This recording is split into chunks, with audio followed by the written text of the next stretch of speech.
Vinny by Rich von Holt. The staccato rhythm of gunfire echoed through the war-torn streets of Vietnam. Sergeant Bridges crouched low, his weathered face grim as he signaled for his squad to take cover. Private First Class Knox and Specialist Shaw dove behind the crumbling remains of a bombed-out building, their hearts pounding in their chests. Corporal Vincent Meseros brought up the rear, his keen eyes scanning the urban battlefield for any sign of the enemy.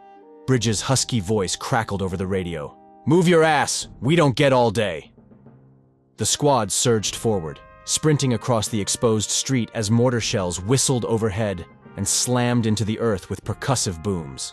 They burst through the entrance of a dilapidated apartment complex, boots thudding against the debris-strewn floor. "Knox, Vincent, clear the upper floors," Bridges barked. "Shaw, watch our six." The soldiers fanned out, rifles at the ready as they climbed the rickety stairs. Vincent's breath rasped in his throat, adrenaline surging through his veins.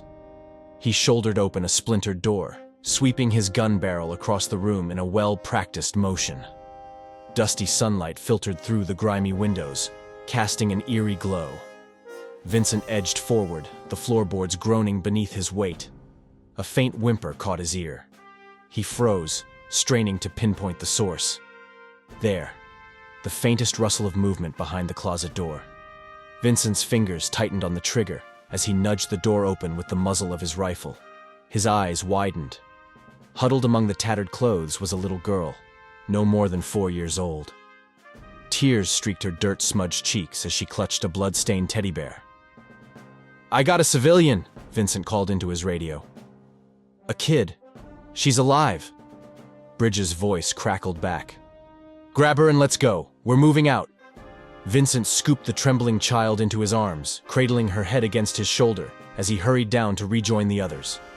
The squad regrouped at the entrance, Shaw manning the radio while Knox and Bridges planned their next move. "Okay, here's the plan," Bridges said grimly. "I'll take the girl. Vincent, you're on comms. Shaw, cover our flank." Vincent handed off the child and fumbled with the bulky radio, his hands shaking as he tried to raise HQ. "This is Unit 7. Are we good to move?" "Over." Static hissed from the speaker. Bridges' brow furrowed. "Vincent, I need confirmation. Are we a go?" Vincent swallowed hard, his mouth dry as dust. Yes, Sarge. We're good." Bridges nodded curtly.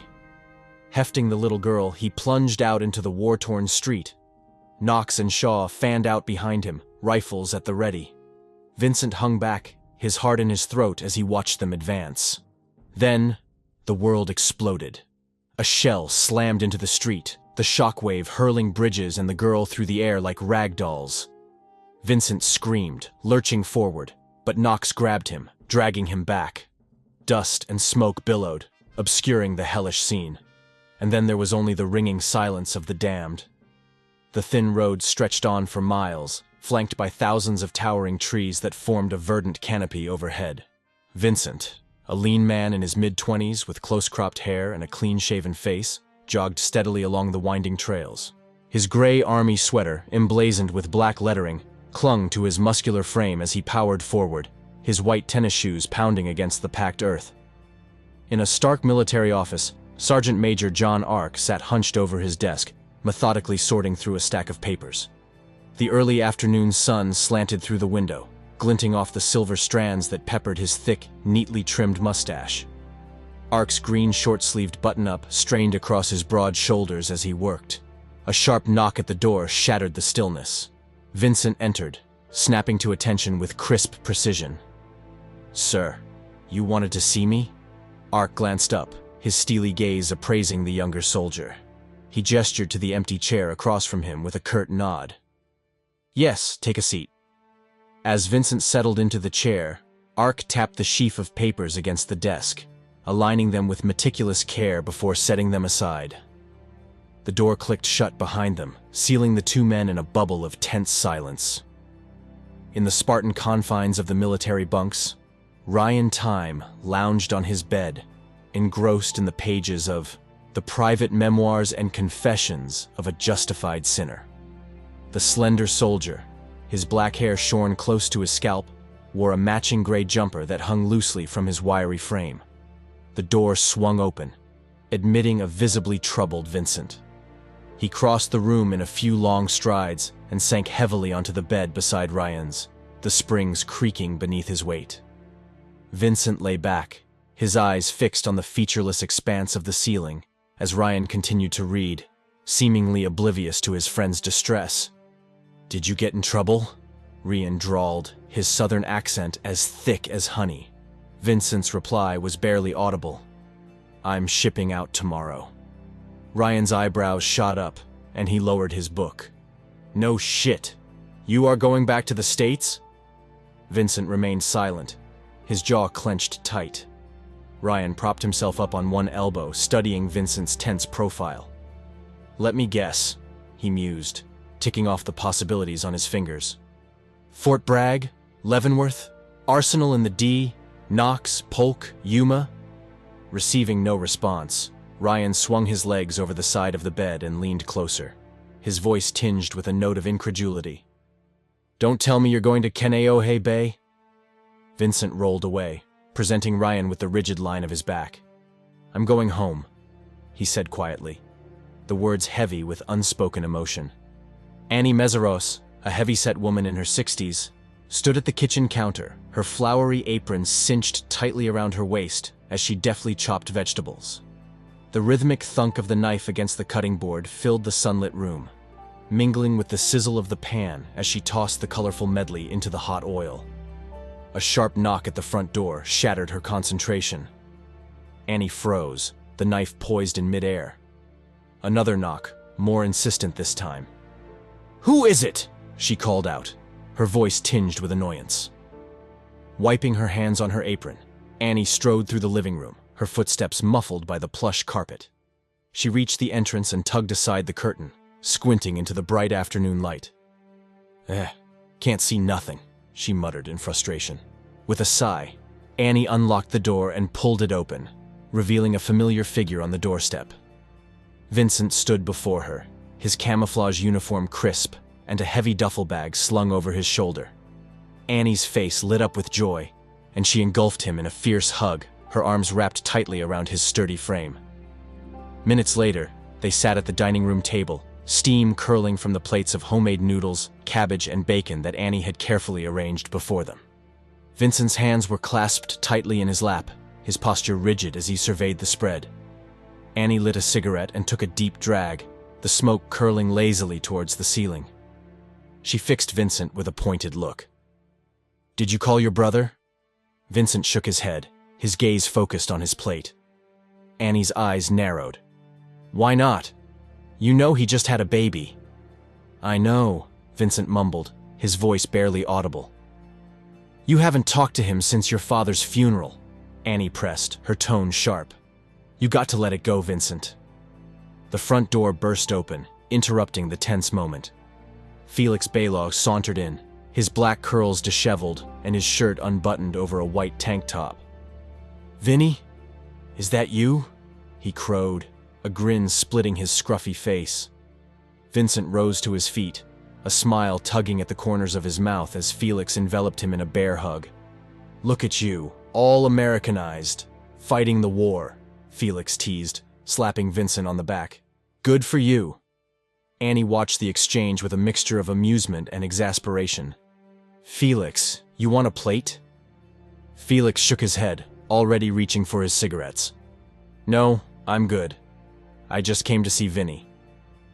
As they settled back into their seats, Felix lit up and took a long drag. "The word's out. Vinny's home," he said, his eyes sparkling with mischief. Vincent leaned back in his chair, surprised. "Huh." Annie stubbed out her cigarette and fixed Felix with a piercing stare. "Felix, I've been trying to call your mother. Where is she?" Felix shrugged, tapping his ash into the tray. "She's home. My father's always on the phone. I'll tell her to call you." Vincent cleared his throat, his expression guarded. "How is Aunt Rosie?" "Good, good," Felix replied, his tone nonchalant. "And what's Uncle Richie up to?" "You know, same things." Vincent's shoulders slumped, disappointment etched on his face. "Yeah." Felix glanced at Annie, a mischievous glint in his eye. "Can I take him for a bit?" Annie took a final drag of her cigarette and nodded, smoke curling from her nostrils. Vincent and Felix exchanged a look, a silent understanding passing between them as Felix's grin widened. The yellow 1970 Pontiac GTO Judge, Ram Air 4, roared through the city streets, its powerful engine rumbling as Felix pushed the pedal to the floor. Vincent sat rigid in the passenger seat, his seatbelt cinched tightly across his chest. The acrid scent of marijuana filled the car as Felix lit up a joint, took a deep drag, and offered it to Vincent with a grin. "You want some of this?" Vincent shook his head, his jaw clenched. "Nah, I'm good." He cranked the window down, letting the rush of wind whip through the car. Felix's laughter mingled with the roar of the engine. "So, how long has it been?" Felix asked, his eyes glinting with mischief. Vincent shot him a puzzled look. "Since you got some pussy?" Felix clarified, his grin widening. Vincent shifted in his seat, his gaze fixed on the blur of buildings flashing past. "Since before I left." "Maggie, right?" "Yeah." Felix took another hit, the smoke curling from his nostrils. "That's why I couldn't join the army. I like fucking too much." Vincent cleared his throat, eager to change the subject. "So, what are you doing these days?" "Well, I recently got into tradings, stocks, bonds, investments," Felix replied, his tone laced with feigned seriousness. He paused, then added with a smirk, "You need help with your portfolio?" They both burst out laughing, the tension momentarily broken. Felix reached into his pocket and tossed a sandwich Ziploc bag full of white powder onto Vincent's lap. "Here," he said, his voice conspiratorial. "This stuff comes straight from China." Vincent's eyebrows shot up. "China? Yep. That's who's operating nowadays." "Operating?" Felix leaned closer, his eyes gleaming. "Louis C. He's big shit. He started mixing his business with politicians, law enforcement, Republicans, Democrats, practically anyone who wanted to make a lot of extra dough. He ain't afraid of nothing." Vincent frowned, unease prickling along his spine. "He doesn't sound like someone I would want to get involved with." "You should," Felix insisted, his tone urgent. "He's important. You could get back on your feet, become someone who's worth respecting." Vincent shook his head, his mouth set in a grim line. "I'll make it back. It just takes time. I don't think he can do much for me right now." Felix's laughter held a sharp edge. "You've been away far too long, Vinny." Vincent's gaze caught on a Chinese symbol tattooed on Felix's right ring finger, the ink stark against his skin. He gestured to the small bag of cocaine. "So, you're moving a sandwich bag of coke," he said, his tone dripping with sarcasm. "He sounds big time." Felix's grin turned predatory. "That's a sample." The Pontiac screeched to a halt outside a nondescript warehouse. Felix popped the trunk and hauled out a medium-sized packing box, thrusting it into Vincent's arms. "Here's the rest," he said, his voice low and dangerous. Vincent's heart hammered in his chest as they strode towards the warehouse, each carrying a box. The weight of the drugs pressed against his chest, a tangible reminder of the dangerous path he found himself on. The air crackled with tension, the silence broken only by the crunch of their footsteps on the gravel. The warehouse loomed before them, a hulking behemoth of corrugated metal and peeling paint. Inside, the air hung heavy with the acrid scent of cigarette smoke and stale beer. Abe Devora, Beck, and Gil, a trio of young men barely out of their teens, huddled around a battered card table, their faces illuminated by the flickering glow of the overhead lights. As Abe rose to his feet and ambled towards the water cooler, Vincent surveyed the space, his eyes darting from the threadbare sofa and the ancient Panasonic television blaring an episode of The Mod Squad to the pool table and the towering stacks of boxes that lined the walls. Felix strode forward, his voice booming in the cavernous space. "Hey, Abe. What's good, homie?" Abe glanced up, his eyes narrowing as they fell on Vincent. "Chillin'? Who's this?" "This is Vinny," Felix replied, clapping a hand on Vincent's shoulder. He gestured to the other men. "That's Gil and Beck. Vincent nodded, his voice tight. "Hey, how you doing? What's up?" As Felix and Vincent made their way towards the back of the warehouse, Abe took a sip of his water, his gaze never leaving their retreating forms. In the box room, Cain de Vera sat hunched over a large desk, his fingers flying as he counted stacks of crisp bills. His distinctive features, the knife scar that slashed across his left cheek, the mismatched eyes, one ice blue, the other a deep brown, were thrown into sharp relief by the harsh fluorescent lights. Jerome, a mountain of a man with his hair slicked back in a tight ponytail, moved boxes with a fluid grace that belied his size. Felix dropped his box onto the desk with a heavy thud, startling Cain from his work. "What the fuck, man?" Cain snapped, his voice razor-sharp. "What's up, guys? Cain, Jerome, this is my cousin Vinny," Felix said, his tone almost jovial. Vincent set his own box on the floor, his jaw clenched. "It's Vincent, actually." He extended his hand, but Cain merely stared at it, his eyes hard. "Felix, what the fuck is wrong with you, bringing people back here that I don't know?" Felix shrugged, his grin never wavering. "It's cool, man. He just got out of the army." Cain barked out a laugh, his hand drifting to the gold-plated gun at his hip. "The army? Why didn't you say so? That explains his outfit." Vincent's gaze caught on the Chinese symbol tattoos that adorned Cain and Jerome's right ring fingers, identical to the ones he had seen on Abe and the others. A chill raced down his spine. "Vinny, why don't you join the guys out front?" Felix suggested, his tone deceptively light. Vincent hesitated, his eyes darting around the room. "Yeah, that sounds good. I'm thirsty anyway." "Help yourself," Cain said, his voice dripping with false sincerity. As Vincent turned to leave, he paused, his hand on Felix's shoulder. "You good?" Felix nodded, his smile tight. "Yeah, just go relax. I'll be out in a minute." Vincent tapped his shoulder once more before making his way back to the main room, his heart pounding in his chest. The silence that fell over the card game as he approached was deafening, broken only by the soft clink of bottles and the rustling of cards. "Hey guys, is it cool if I get some water?" Vincent asked, his voice almost too loud in the stillness. Abe gestured towards the drink machine, his eyes never leaving his cards. "Yeah, sure. Over there." As Vincent filled a cup and drained it in one long gulp, his eyes roved over the room, searching for an exit. He crumpled the cup and tossed it in the trash, then pulled out a chair at the table, the scrape of its legs against the concrete floor almost painfully loud. The men fell silent once more, their gazes heavy with suspicion. Vincent's eyes fell on the 6 beer bottles and the plate of nachos at the center of the table, the handgun resting in front of Beck like a silent threat. A sudden scream rent the air, and the men's heads snapped towards the stacks of boxes. In a blur of motion, Vincent lunged forward, his fist connecting with Beck's throat even as he snatched up a beer bottle and smashed it over Abe's head. He grabbed the gun and flipped the table onto Gil, sending cards and nachos flying.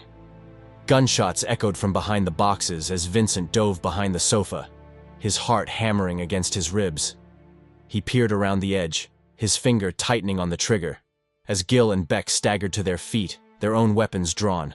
The room erupted in a hail of gunfire, the acrid scent of cordite filling the air. Vincent squeezed off a shot, and Gil and Beck crumpled to the ground, their blood pooling on the concrete. Cain emerged from behind the boxes, his eyes wild. "Abe, what the fuck happened?" Abe groaned, his hand pressed to his bleeding head. "That guy, where is he?" Cain demanded, his voice rising. "You're bleeding pretty bad, and what the fuck happened with these guys?" Vincent's gaze darted to the overhead lights and he fired, plunging the room into darkness.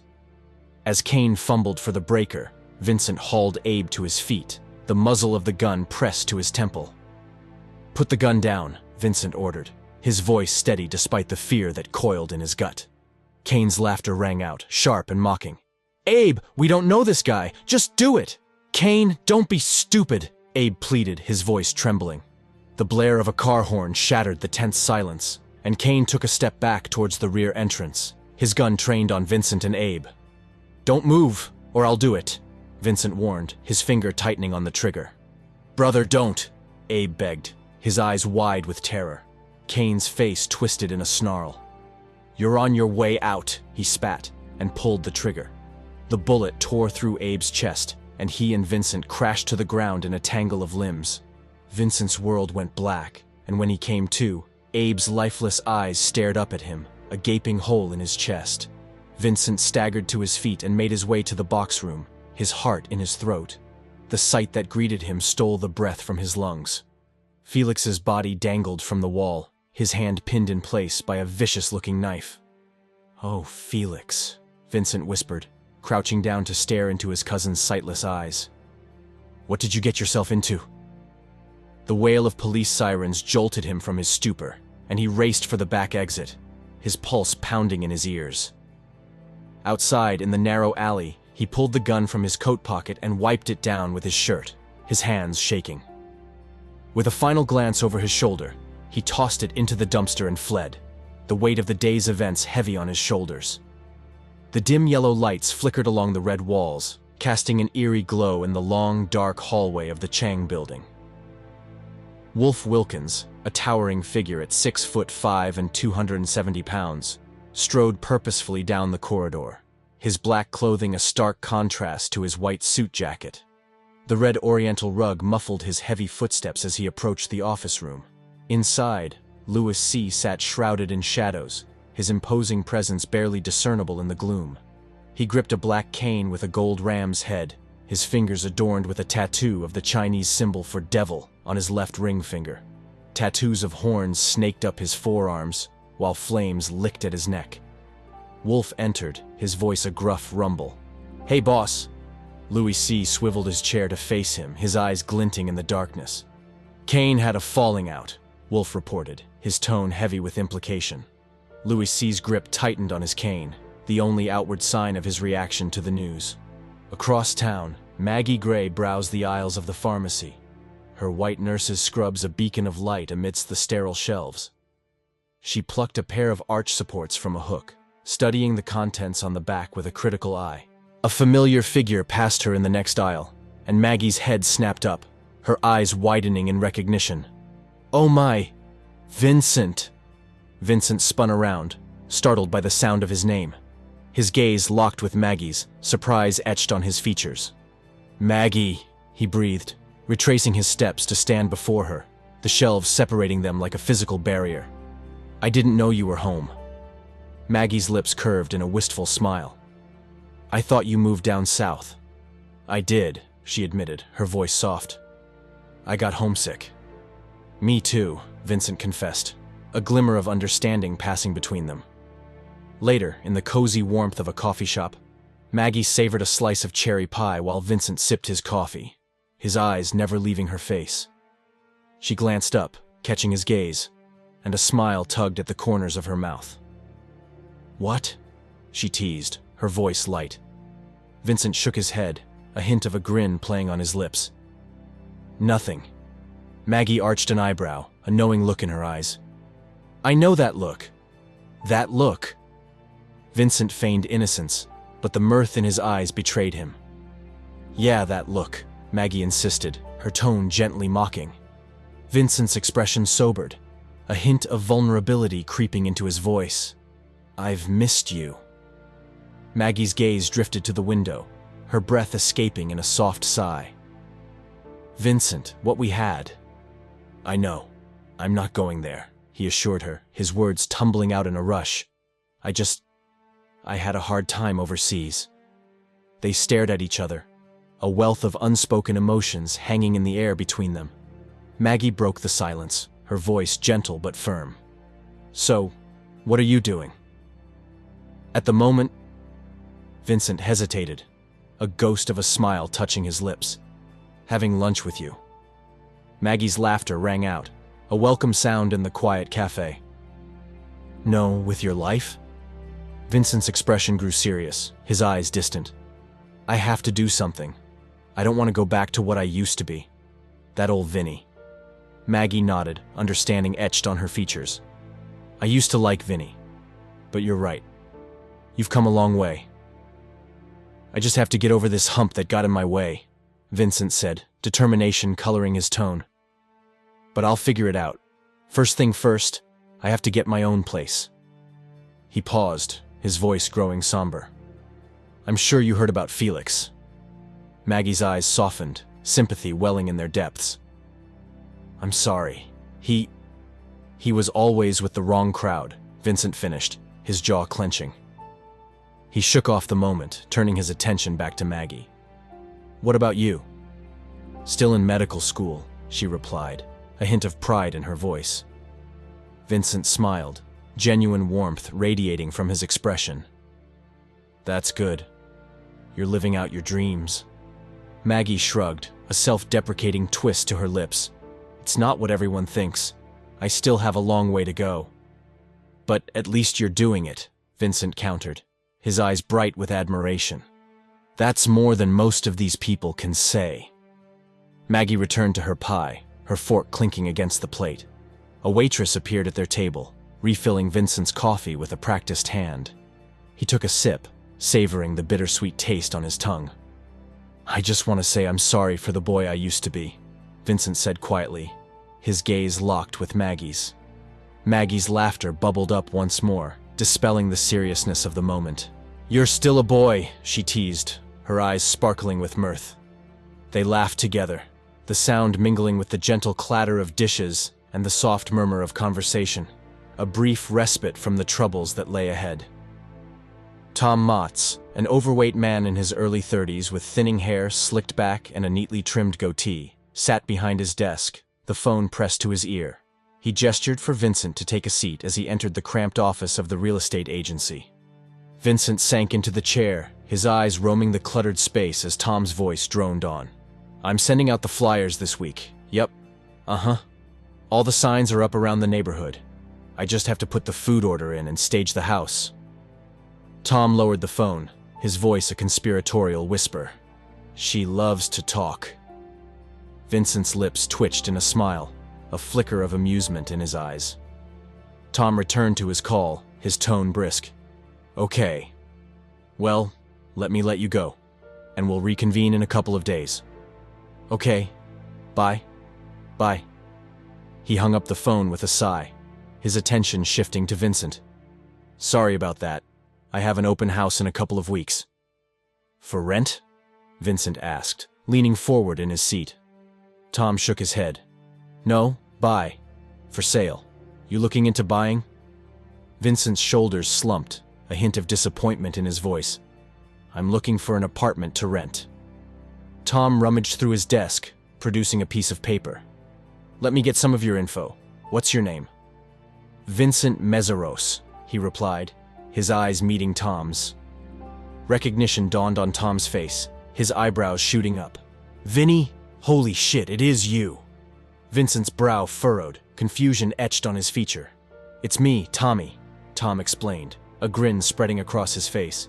You used to hang with my brother Bobby Motz. The name sparked a glimmer of recollection in Vincent's eyes. Oh, that's right. How is your brother? Tom's smile faltered, his voice somber. Dead. Vincent's face fell, remorse coloring his tone. I'm sorry. How? Car accident, Tom replied, his gaze dropping to the desk. Silence stretched between them, heavy with the weight of loss. Tom's voice broke the stillness, his words tinged with a quiet wisdom. It's okay, you know, these things happen. 1 minute you're here, and the next you're not. You just got to leave your mark. Be true to yourself so the world can see the real you. He paused, a wistful smile playing on his lips. That was Bobby. Vincent nodded, a flicker of understanding in his eyes. Yeah, that was. Tom cleared his throat, the moment passing as he returned to the task at hand. So, what are you looking for? A 2-bedroom, 3-bedroom, 2 floors? Vincent shrugged, his voice resigned. Somewhere where I can put my head down and take a shower, something to call my own. So, a 1-bedroom, 1 bath? Tom clarified, his pen poised over the paper. Yeah, Vincent confirmed, his gaze drifting to the window. Are you open to studios? Tom pressed, his tone businesslike. Vincent nodded, a hint of desperation creeping into his voice. Yeah, anything. Just keep it local. I need to keep an eye on my mother." Tom scribbled on the paper, his head bobbing in agreement. "Will do. Let me just fill out the rest of this paperwork so you're all set up." "Great," Vincent said, relief washing over his features. Tom's pen stilled, his eyes meeting Vincent's. "Okay. What is your source of income?" Vincent stared back, his expression blank, the question hanging in the air between them like a looming specter. The silence stretched on, the ticking of the clock on the wall, the only sound in the suddenly suffocating room. Vincent thrashed in his sleep, his body drenched in sweat as the echoes of gunshots and war cries filled his mind. He bolted upright, a strangled scream tearing from his throat. "No!" He sat on the edge of the bed, his chest heaving as he gulped in deep breaths. Outside the window, the inky darkness of night slowly gave way to the pale light of dawn. Downstairs, Annie bustled about the living room, setting the table with platter after platter of food. She wore a somber black dress, her movements heavy with grief. At the end of the table, Aunt Rosie Balog, a woman in her early 60s, sat with a handkerchief pressed to her face, her shoulders shaking with silent sobs. Vincent stood in the archway, his own black suit a stark contrast to his white dress shirt. Uncle Richie Balo, a small, balding man with a mustache, stood beside him, dressed in an identical outfit. The mournful strains of old Hungarian violin music drifted from the record player, filling the room with a melancholy air. "Where I'm at, I'm big time," Uncle Richie boasted, his voice cutting through the somber atmosphere. "I come in the place, and everybody knows me." Vincent nodded, his expression distant. "That's great, Uncle Richie. I do this, I do that. Anything I ask for, they give it to me," Richie continued, his chest puffed out with pride. "To the cooks?" Vincent asked, confused. Richie shot him an odd look. "Of course." The room fell silent as Max Meseros, Vincent's brother, entered with his wife Sophia, who cradled their baby, Frank, in her arms. Max, a man in his 30s with wavy hair and a clean-shaven face, wore an all-black ensemble.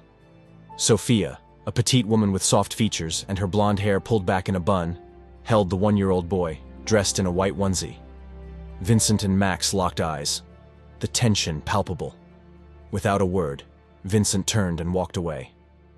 "Vincent, that's not nice," Annie chided, her voice tinged with disapproval. In the bedroom, Vincent sank onto the edge of the bed, his eyes brimming with unshed tears. Annie appeared in the doorway, her expression softening as she took in his hunched form. "Vincent, is everything okay?" she asked gently.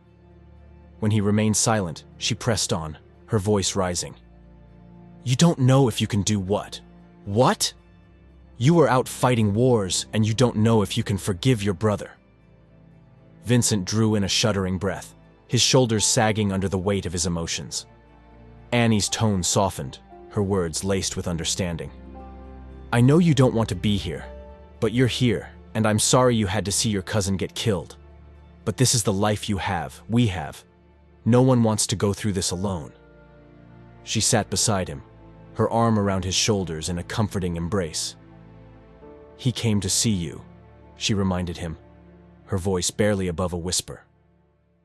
Moments later, Vincent stepped into the living room, his steps heavy with purpose. Max rose from the sofa, his eyes locked on his brother. They crossed the room, meeting in the middle, and embraced tightly, the years of estrangement melting away in that single moment. At the dining table, Max and Vincent sat across from each other, their drinks untouched before them. "Was the army everything you thought it was going to be?" Max asked, his voice low. Vincent nodded, his gaze distant. "Yeah, it was." "It's terrible what happened to Felix," Max said, his tone somber. "Yeah, it is," Vincent agreed, his voice barely above a whisper. He glanced over at Sophia, who cradled baby Frank in her arms. "Cute kid. What's his name?" "Franklin. We call him Frank," Max replied, a hint of pride in his voice. "After Dad," Vincent mused, a flicker of emotion crossing his face. Max nodded, a silent confirmation. "Is there a middle?" Vincent asked, his eyes meeting his brother's. "Yeah," Max said. a small smile tugging at the corners of his mouth. "Vincent." They raised their glasses, the clink of the glasses a tentative toast to a new beginning. Suddenly, the roar of a car engine shattered the moment, tires screeching as it tore around the corner. Gunshots rang out, the sound deafening in the quiet house. In the living room, windows exploded, showering the room with shards of glass. Vincent dropped to the floor, his instincts taking over. "Get down!" he shouted, crawling towards Aunt Rosie and pulling her to the ground. "I got you," he murmured, holding her close as she trembled in his arms. The car peeled away, the sound of its engine fading into the distance. Vincent leaped to his feet, his eyes blazing with fury as he raced towards the door. "Vincent, no!" Max cried out, his voice laced with fear and desperation. But Vincent was already gone, his footsteps pounding against the pavement as he chased after the phantom car, determined to uncover the truth behind the attack that had shattered the fragile peace of their family gathering. Vincent's feet pounded against the pavement as he chased after the car, his heart hammering in his chest. He skidded to a halt at the end of the block, his breath coming in ragged gasps. Max caught up to him, his face etched with concern. "Come on," Max urged, his hand on Vincent's shoulder. "It's not worth it." Vincent's jaw clenched, his eyes blazing with a mixture of frustration and resignation. "Things never change," he muttered, his voice low and bitter. In the sanctuary of her bathroom, Maggie sank into the tub, bubbles dancing around her as she rested her head against a plush pillow. The soothing strains of Zen music filled the air, mingling with the soft glow of candles that bathed the room in a warm, inviting light. A sharp knock at the front door shattered her tranquility. Maggie's eyes flew open, her heart leaping into her throat as the knocks grew more insistent. She hurried to the living room, cinching her towel tightly around her body as she opened the door. Vincent stormed in, his face a thundercloud of emotions. Maggie watched, bewildered, as he paced back and forth, his words tumbling out in a torrent. "I don't understand how they can just come around and think that they—" "Vincent, what are you talking about?" Maggie interrupted, confused. "They think they scare me," Vincent fumed, his hands clenched into fists. "Well, let me tell you something." "Vincent!" Maggie's voice cracked like a whip, her own fists clenched at her sides. Vincent froze, his eyes locking with hers as she stood before him, her expression a mixture of concern and exasperation. "Slow down a minute," she said, her voice softening. "What are you doing here?" Vincent's shoulders sagged, the fight draining out of him. "Maggie, I'm sorry for coming in like this. We had the funeral for Felix today." He sank onto the sofa, his head in his hands. Maggie sat beside him, her towel riding up as she adjusted it. "I know, I'm sorry," she said, her hand hovering over his knee. "It's okay," Vincent mumbled, his voice muffled by his hands. Maggie tugged at her towel, a flicker of embarrassment crossing her face. "Did I catch you at a bad time?" Vincent asked, his eyes taking in her state of undress. Yeah," Maggie admitted, a wry smile tugging at the corners of her mouth. "I'm in a towel. I was zoning out." Vincent's lips twitched, a hint of amusement breaking through his somber expression. "I remember those days. They were so relaxing."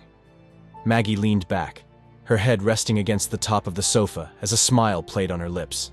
Vincent's gaze lingered on her, a flicker of longing in his eyes. "I just don't feel safe anywhere else," he confessed, his voice barely above a whisper. Their eyes met, the air between them electric with unspoken desires. Vincent leaned in, his lips brushing against hers in a tentative kiss. In a tangle of limbs and whispered confessions, they found solace in each other's arms. Maggie's fingers dug into Vincent's back, her towel falling away as he trailed kisses down her neck. The world fell away, the horrors of the day forgotten in the heat of their passion. Morning came, the sun casting a warm glow over Maggie's sleeping form. A single sunflower rested on the pillow beside her, a silent reminder of the night they had shared. Vincent stood before his mother, his khakis pressed and his powder blue shirt crisp against his skin. The doorbell chimed, and he hurried to answer it, his heart leaping at the sight of Maggie on the doorstep. She was a vision in a gray skirt, her white blouse tucked in neatly at the waist. A large brown ball necklace rested against her chest, drawing the eye to the delicate curve of her neck. "Wow, you look beautiful," Vincent breathed, pulling her into a tight embrace. Annie's face lit up as Maggie stepped into the living room, her arms outstretched in welcome. "Maggie, is that you?" They hugged, Annie's eyes shining with joy. "You didn't tell me you were back together," she chided Vincent, a knowing twinkle in her eye. Vincent and Maggie exchanged a glance, their cheeks flushing with the memory of the night before. "Come, let me make you a plate of food," Annie urged, already heading towards the kitchen. "No, Ma," Vincent interjected, his hand on Maggie's arm. "We're actually going out." "Oh, a date. How fancy," Annie teased, her smile wide and genuine. They said their goodbyes, Annie's hugs lingering as she made them promise to return. Vincent and Maggie stepped out into the afternoon sun, their fingers intertwined as they walked down the street. "So where are you taking me?" Vincent asked, a playful lilt to his voice. Maggie raised an eyebrow, a smile tugging at the corners of her mouth. "Taking you?" They laughed, the sound light and carefree. "Well, I thought maybe we could go to the boardwalk," Maggie suggested, her eyes searching his face for approval. "The boardwalk," Vincent repeated, his tone thoughtful. "Sure, the boardwalk sounds nice." They spent the evening strolling along the wooden planks, the salty breeze whipping through their hair. They ate hot dogs, played games, and talked, their laughter carrying on the wind. As the night ended, they walked hand in hand through the city streets, the glow of the streetlights casting a soft halo around them. "I had a really good time tonight," Maggie said, her voice barely above a whisper. "Me too," Vincent replied, his thumb tracing circles on the back of her hand. Maggie's face grew serious, her eyes shimmering with unshed tears. "You know, when you left, I was a mess. I was 19 and we had just lost our baby. I couldn't talk to anyone about it. Then your father died, and you disappeared." Vincent's heart clenched, guilt and regret washing over him in waves. "I'm sorry, Maggie. I was young and selfish." Maggie nodded, her voice thick with emotion. "I didn't know what my next step was. I was worried I wouldn't get into college, and I couldn't leave. My mother was just diagnosed. I would have gone to war with you." She paused, a small smile playing on her lips. "Your letters really helped." "So did yours," Vincent murmured, his voice rough with emotion. They walked in silence for a moment, the weight of their shared history hanging between them. "So, Vincent, what's the next step?" Maggie asked, her eyes searching his face. Vincent sighed, his shoulders slumping. "I don't know. Just being back has put a lot of strain on me. I am working on being a good son, a good brother, a good boyfriend." Maggie laughed, the sound bright and clear in the stillness of the night. "We'll see," she teased, her eyes sparkling with mirth. Vincent's expression sobered, his voice low and earnest. "But seriously, I'm just trying to be better with my family. I know I'll figure everything else out. I have to be there for them now. I have to protect them." He turned to her, his eyes searching her face. "What about you?" Maggie's smile faded, her voice heavy with worry. "I just want to finish school and get a job. I have to find a better place for my mom to live." Vincent's concerned. "How is your mother?" "She's not talking anymore," Maggie replied, her voice barely above a whisper. "She has a very hard time remembering. The doctors say she's in the early stages of Alzheimer's. I'm having the toughest time communicating with her." Vincent's heart ached for her, the weight of her burden heavy on his shoulders. "That's too bad," he murmured, his hand tightening around hers. Maggie looked up at him, her eyes shining with a silent plea. "I was going to check up on her. Would you like to join me?" "Tonight?" Vincent asked, surprise coloring his tone. Maggie nodded, her lips curving in a hopeful smile. Vincent squeezed her hand, a silent promise passing between them. "Okay," he said. The hospital entrance loomed before them, the fluorescent lights casting a sickly glow on the linoleum floors. Behind the sign-in desk sat Carla, a heavy-set woman in her 40s with a no-nonsense demeanor. She looked up as Vincent and Maggie approached, her eyes widening in recognition. "Hey girl, what are you doing here this late?" Carla asked, her voice laced with curiosity. "And Who is this gorgeous man? Maggie's lips twitched in a wry smile. I came to check on my mom. Vincent extended his hand, a charming grin on his face. I'm Vincent. How do you do? Carla's eyebrows shot up, her eyes darting between Vincent and Maggie. Vinny? The Vinny? Maggie nodded, a hint of color rising in her cheeks. Carla leaned forward, her voice dropping to a conspiratorial whisper. We've heard so much about you. Vinny this and Vinny that. Vincent glanced at Maggie, amusement dancing in his eyes. Oh, really? Carla's laughter rang out, echoing in the sterile hallway.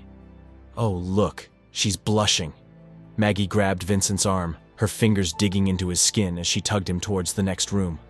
That's enough, Carla, she muttered, her face aflame.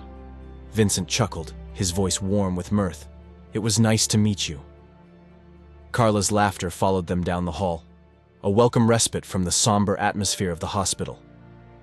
In her room, Sylvia sat by the window, her long white hair cascading down her back. She turned as Maggie entered, her eyes lighting up with recognition. Mom, Maggie said softly, her voice thick with emotion. Sylvia rose to her feet, her gaze fixed on the doorway. Vinny, she breathed, her arms outstretched. Vincent stepped forward, enveloping her in a warm embrace. It's been a long time, he murmured, his voice muffled against her shoulder. Yes, it has, Sylvia agreed, her eyes shining with unshed tears. Maggie watched the exchange, her mouth agape with surprise. She had never seen her mother so lucid, so present in the moment. Sylvia gestured to the chairs, her movements graceful despite her age. Here, sit down. Vincent settled into the chair beside her, his eyes never leaving her face. Sylvia's gaze grew distant, her voice wistful. Tell me about your mother and father. How are they? Vincent's smile faltered, a flicker of pain crossing his features. My mother's good. She's home. And your father? Sylvia pressed. Does he still own the gym?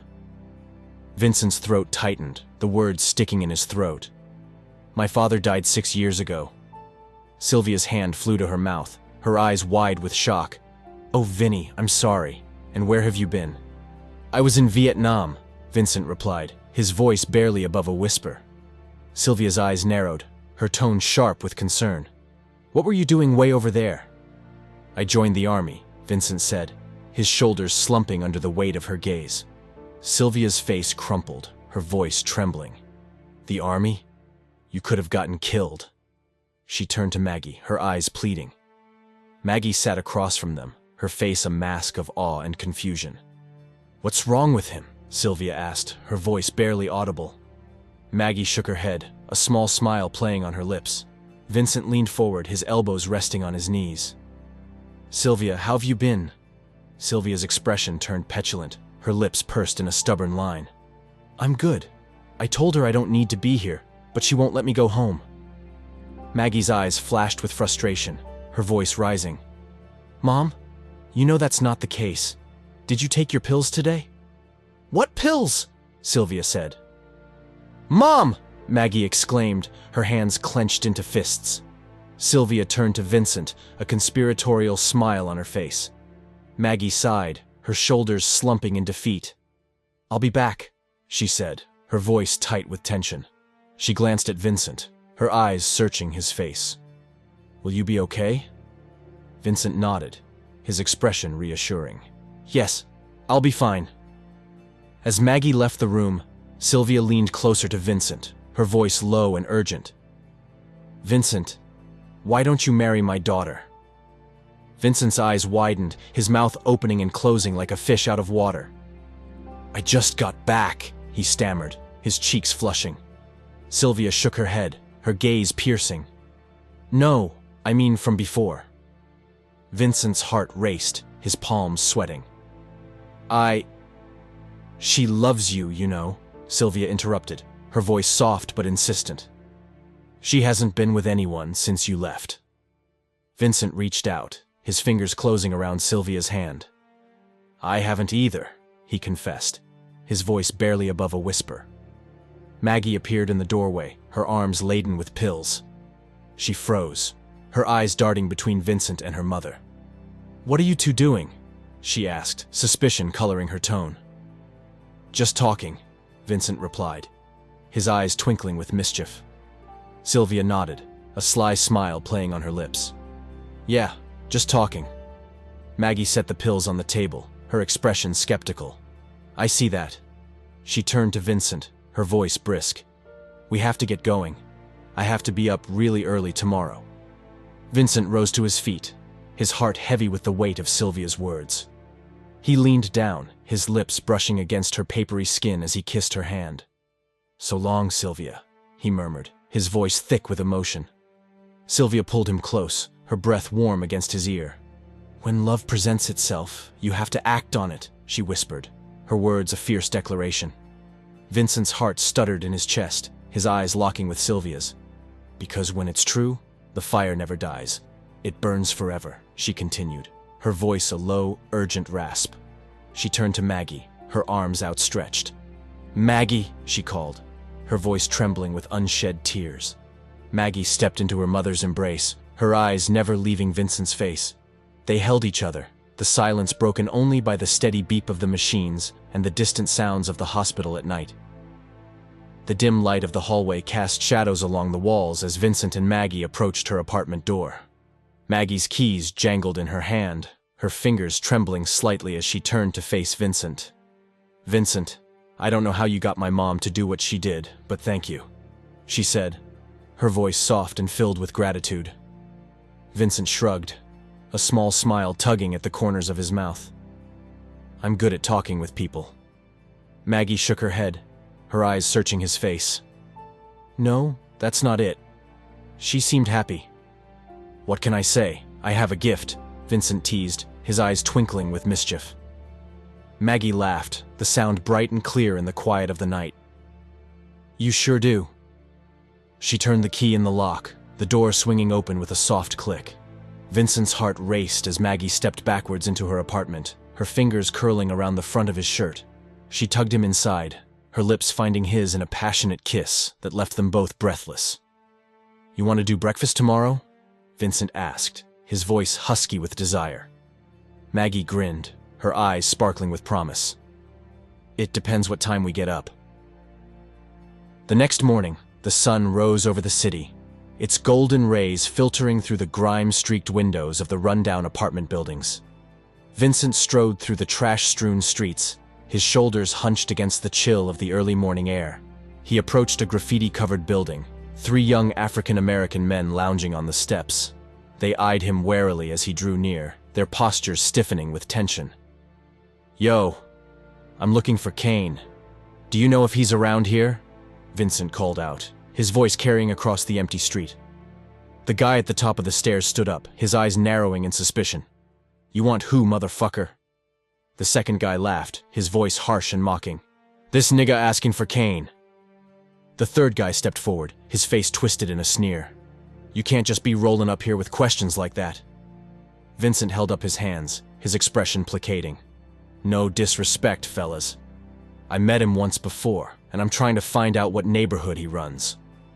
A black limousine pulled up to the corner, its windows tinted dark. The back window rolled down, revealing a pair of cold, calculating eyes. Louis C. stared at Vincent, his gaze unwavering as he took a long drag from his cigar. The 3 men surrounded Vincent, their fists clenched at their sides. Vincent's heart pounded in his chest, his muscles tensing for a fight. "Listen, guys, I don't want any trouble. I was just asking a question," he said, his voice steady despite the fear that coursed through his veins. The first guy stepped forward, his eyes glinting with malice. "Yeah, well, there's gonna be trouble." He swung at Vincent, his fist aimed at the back of his head. Vincent sidestepped the blow, his own fist connecting with the guy's face in a sickening crunch. He spun, his elbow slamming into the second guy's throat, sending him sprawling to the ground. Vincent grabbed the third guy by the face, smashing his head into the second guy's with a dull thud. The first guy grabbed Vincent from behind, his arms wrapping around his chest in a crushing grip. Vincent twisted, breaking the hold and flipping the guy over his leg. He drove his fist into the guy's chest, the force of the blow sending him crashing to the ground. The second guy lunged at Vincent, his arms locking around his waist as he tried to drag him down. The third guy rained blows on Vincent's face and ribs, his knuckles splitting the skin with each impact. Vincent reared back, slamming his head into the third guy's face. Blood gushed from his broken nose, splattering the pavement as he staggered back. Vincent threw the second guy off balance, sending him sprawling into a pile of trash. In the limousine, Louis C. watched the fight with a detached interest, the smoke from his cigar curling around his face. He rolled up the window, the tinted glass obscuring his features as the car pulled away from the curb. Vincent struggled to his feet, his body aching with each movement. He limped away from the scene, his breath coming in ragged gasps as he clutched his side. Back at his mother's house, Vincent collapsed onto the bed, his eyes squeezing shut against the pain that radiated through his body. He pressed an ice pack to his head, the cold seeping into his skin and numbing the throbbing ache. "Vincent, your brother came by. He left something for you," his mother called from the other room, her voice muffled by the closed door. The next morning dawned bright and clear, the sun rising over the east side of the downtown buildings. In the kitchen, Annie stood at the stove, the sizzle of smoked sausages and the aroma of hash browns and eggs filling the air. Vincent entered the room, his white collar standing up around his neck, a tie dangling loosely from his fingers. Annie glanced up, her eyebrows raised in surprise. "Hey, you're up early," she said, taking a drag from her cigarette. Vincent opened the fridge, his eyes scanning the shelves. "Yeah, I'm job hunting today." He grabbed the orange juice, pouring himself a glass as he turned to face his mother. Annie nodded, her expression thoughtful. "That's good. Do you think when you come home, you can bring some stuff from the store?" she asked, her voice hopeful. Vincent shrugged, his mind already racing with the possibilities of the day ahead. "Sure, Ma. I don't know when I'll be back." Annie waved her hand, dismissing his concern. "That's all right. I'll leave the list on the counter." Vincent sat at the table, his fingers fumbling with his shoelaces. The aroma of the cooking food wafted over him, his stomach growling in response.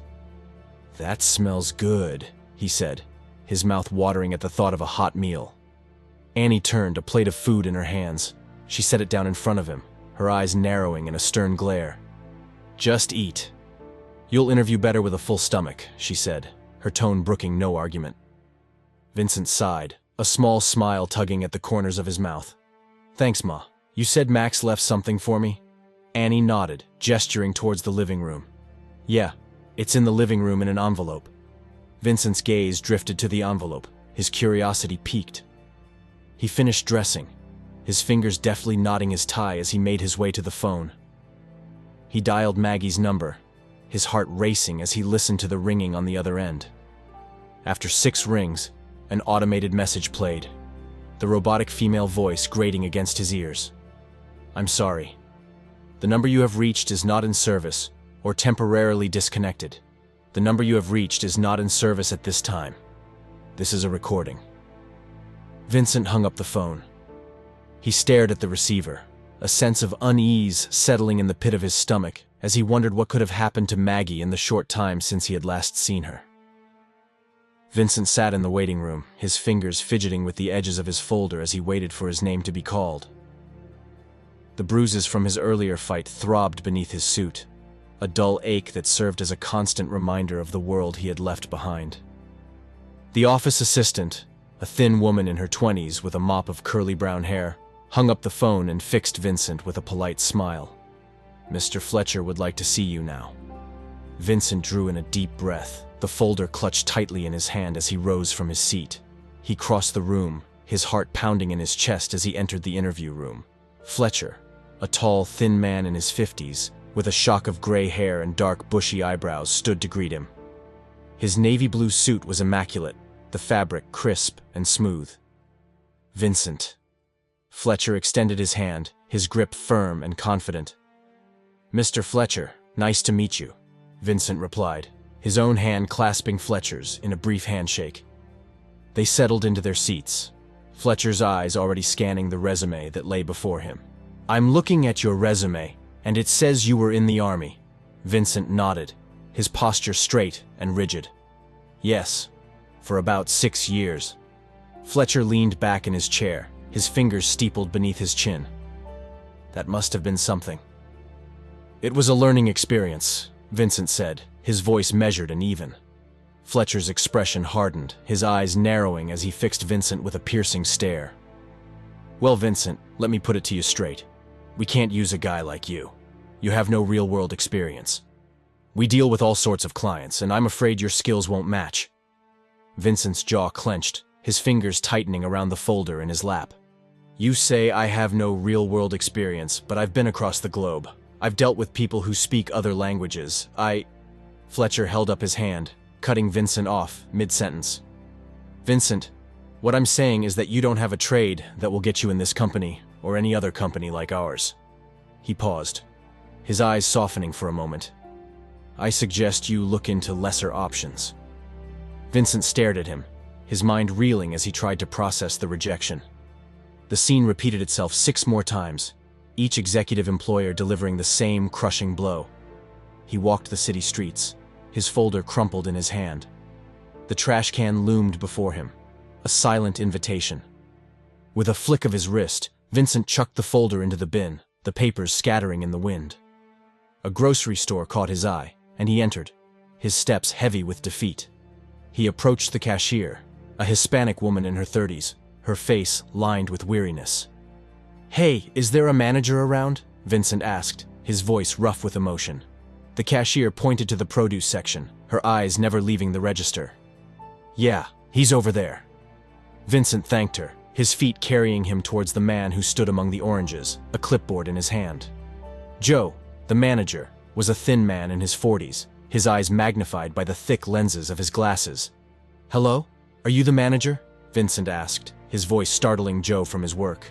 Joe turned, his mustache twitching as he smiled. Yes, I am. How can I help you?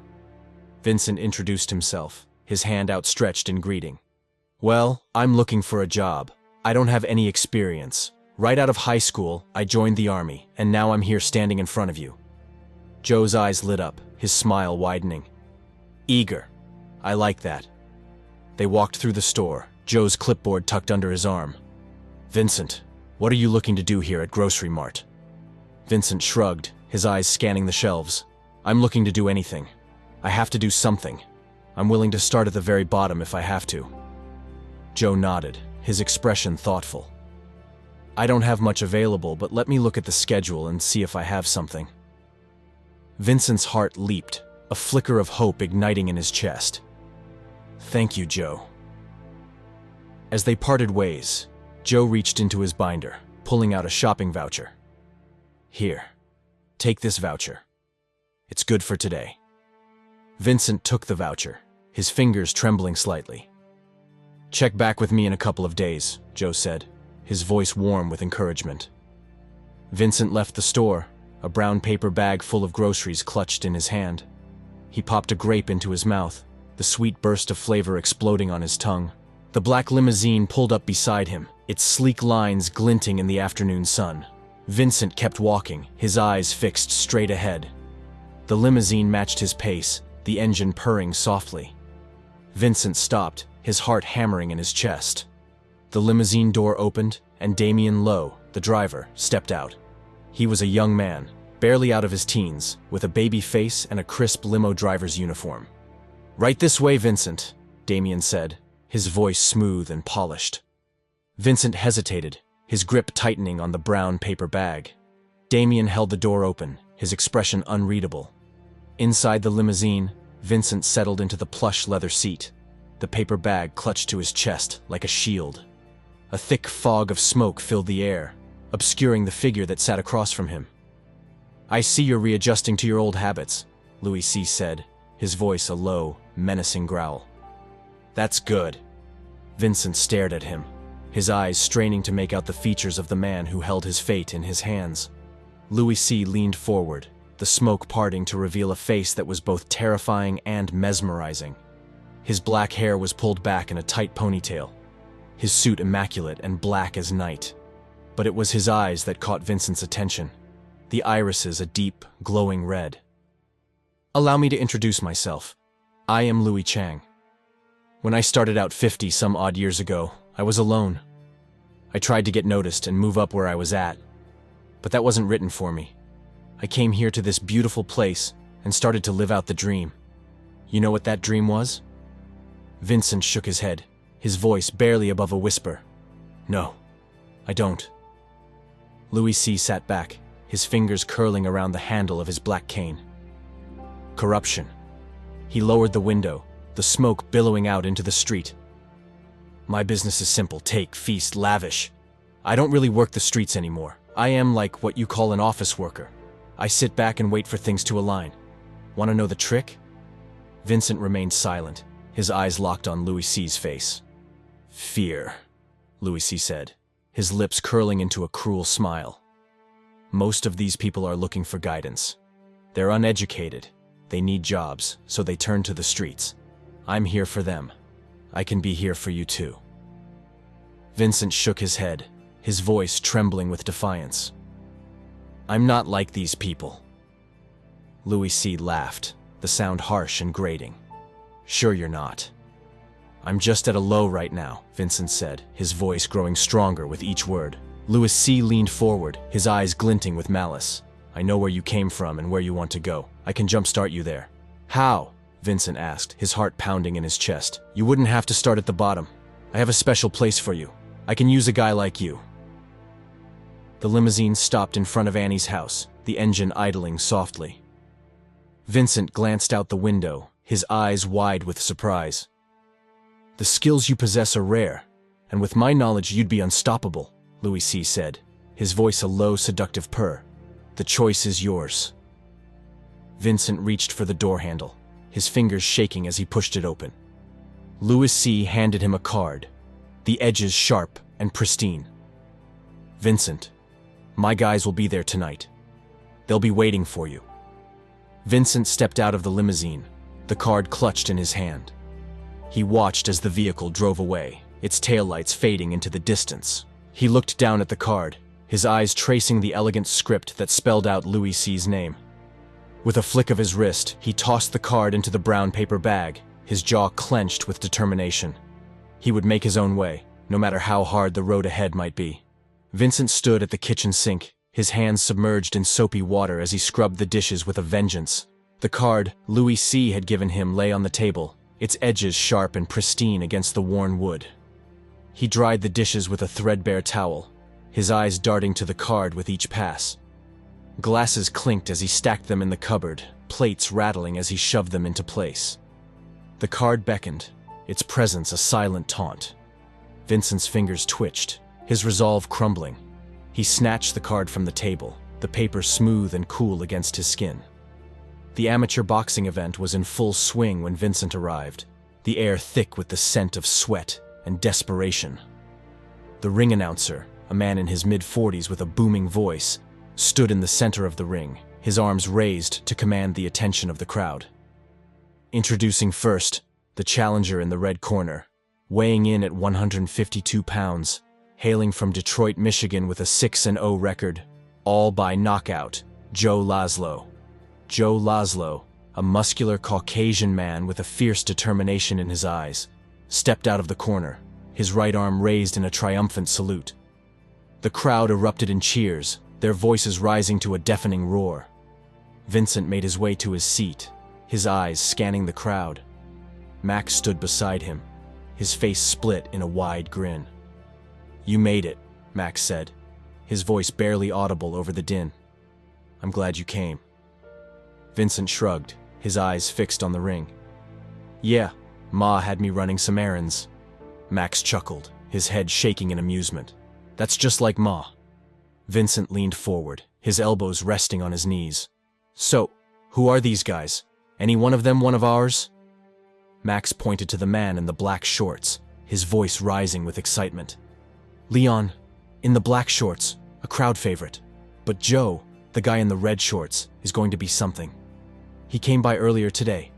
I think he's going to start training at our gym.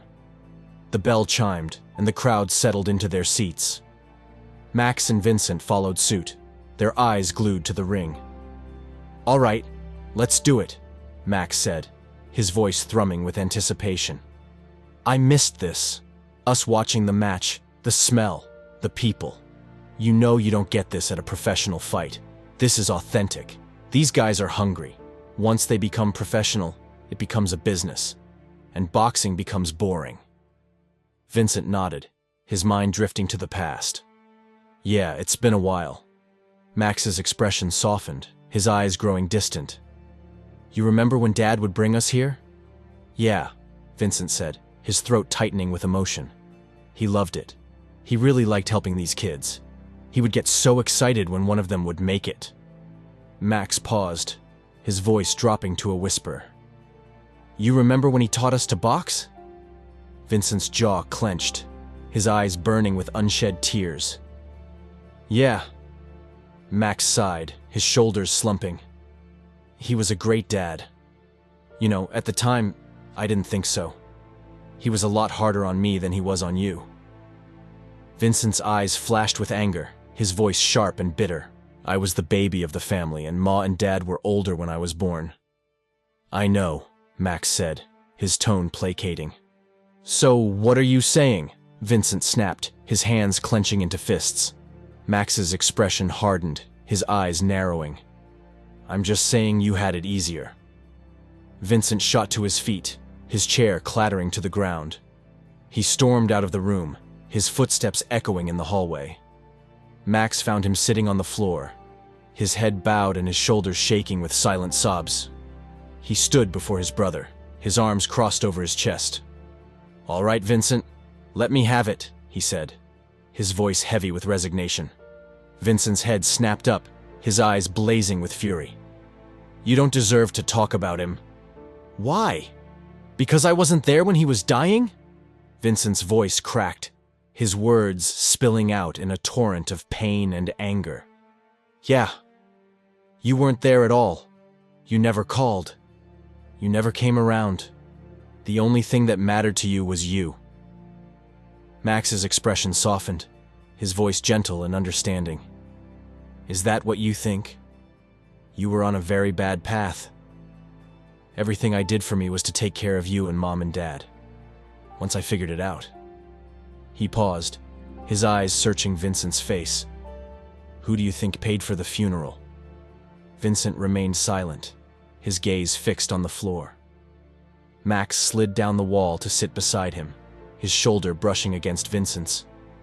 I know I wasn't there for the bad parts of Dad's life, but I was there for the good parts. It's time for us to be a family. He sighed, his voice heavy with regret. When you ran away to the army, Ma was a mess. She really needed you. We all did. Vincent's voice was barely above a whisper, his words thick with emotion. I know. I had to figure things out just like you did. Max turned to face him, his expression serious. And what about now? I'm still figuring it out, Vincent said, his voice trembling. Max's eyes flashed with frustration, his voice rising with each word. When you gonna grow up, Vincent? You got to stop figuring and start doing. Vincent pushed himself to his feet, his jaw set with determination. He strode towards the exit, his steps heavy and purposeful. Vincent, where are you going? Max called after him, his voice laced with concern. Vincent paused, his hand on the door handle. To a job, he said, his voice barely audible over the roar of the crowd. He pushed through the door, the cold night air hitting him like a slap in the face. Behind him, the ring announcer's voice boomed through the speakers, the words a distant echo in his ears. And by knockout, your new amateur champion, Joe Laszlo. The crowd erupted in cheers, their voices rising to a deafening crescendo. But Vincent was already gone, his mind focused on the task ahead, his heart heavy with the weight of his brother's words. The Horseman building loomed before Vincent, its facade a dark and foreboding presence in the night. He approached the back entrance, the card Louis C. had given him clutched tightly in his hand. With a deep breath, he raised his fist and knocked on the door, the sound echoing in the stillness. A bouncer, a mountain of a man with bulging muscles and a fierce scowl, yanked the door open. Yes! He barked, his voice a harsh growl. Vincent swallowed hard, his heart pounding in his chest. You guys are expecting me, he said, his voice steady despite the fear that coiled in his gut. The bouncer's eyes narrowed, his gaze sweeping over Vincent with a calculating intensity. "Who are you?" Vincent held up the card, the edges sharp and pristine in the dim light. "Vincent! Louis C. gave me this." The bouncer's expression shifted, a flicker of recognition in his eyes. He stepped aside, his massive frame filling the doorway, as Vincent slipped past him and into the building. Inside, the air was thick with the scent of Chinese food and the sharp tang of gunpowder. Seth, a man in his 30s with a light complexion and a muscular build, stood at the center of the room, a takeout container in his hand as he barked orders to the horsemen. Quinn, Barlow, Amin, and Theo, all in their early 20s, gathered around a large table, their faces a mixture of boredom and anticipation. The door slammed shut behind Vincent, the sound like a gunshot in the stillness. All eyes turned to him, the horsemen's hands flying to their guns in a blur of motion. Vincent froze, his heart hammering in his chest as Seth strode towards him, his expression unreadable. Seth raised his hand, a silent command to the horsemen. They lowered their weapons, their eyes never leaving Vincent's face. "Vincent," Seth said, his voice smooth and silky. "It's okay." He gestured for Vincent to join them, his Chinese symbol tattoo stark against the pale skin of his right ring finger. Vincent's eyes darted to the tattoo, a sense of unease settling in the pit of his stomach. "Guys, this is Vincent," Seth said, his arm draped around Vincent's shoulders in a gesture of camaraderie.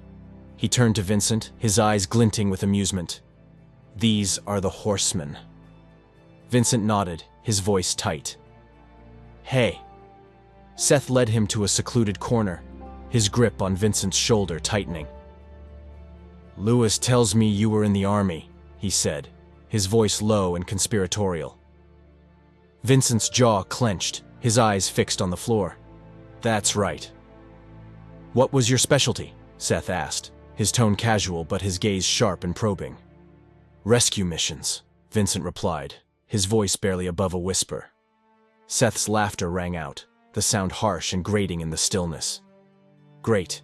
You'll be a huge part of this team. We're about to head out. Are you carrying?"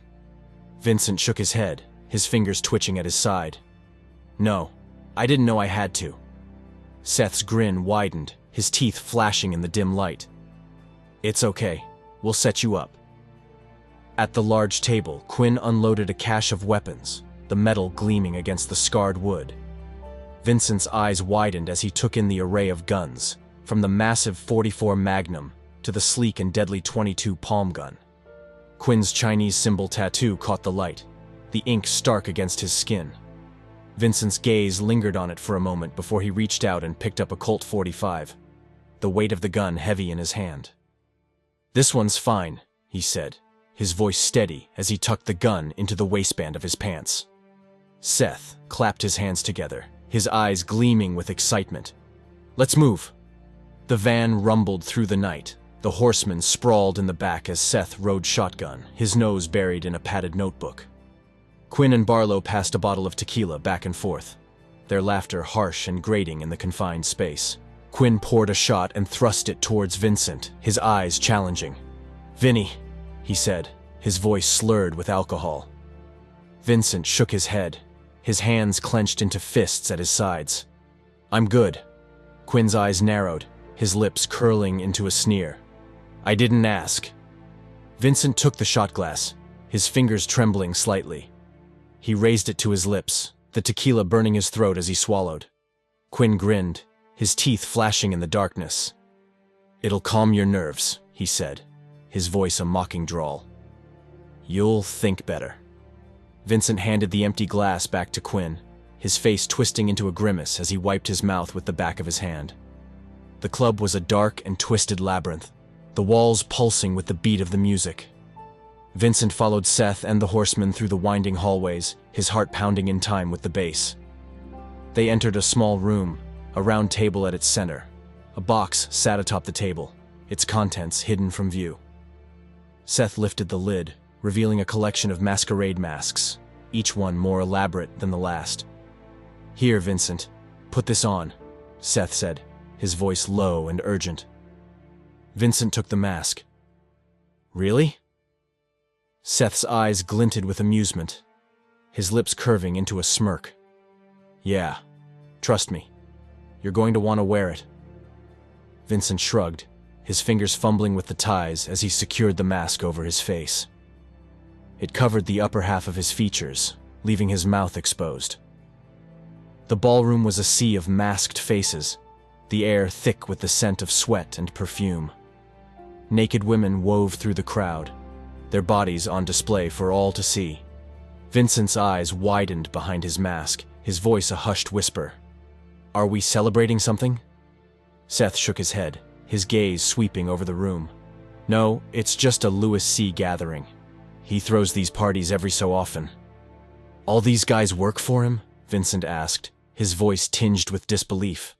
Seth nodded, his expression unreadable behind his mask. Yeah, this is an elite club for the common folk. Vincent's gaze caught on a grotesque statue at the front of the room, a giant goat's head perched atop a man's body. And what's the deal with that? He asked, his voice tight with revulsion.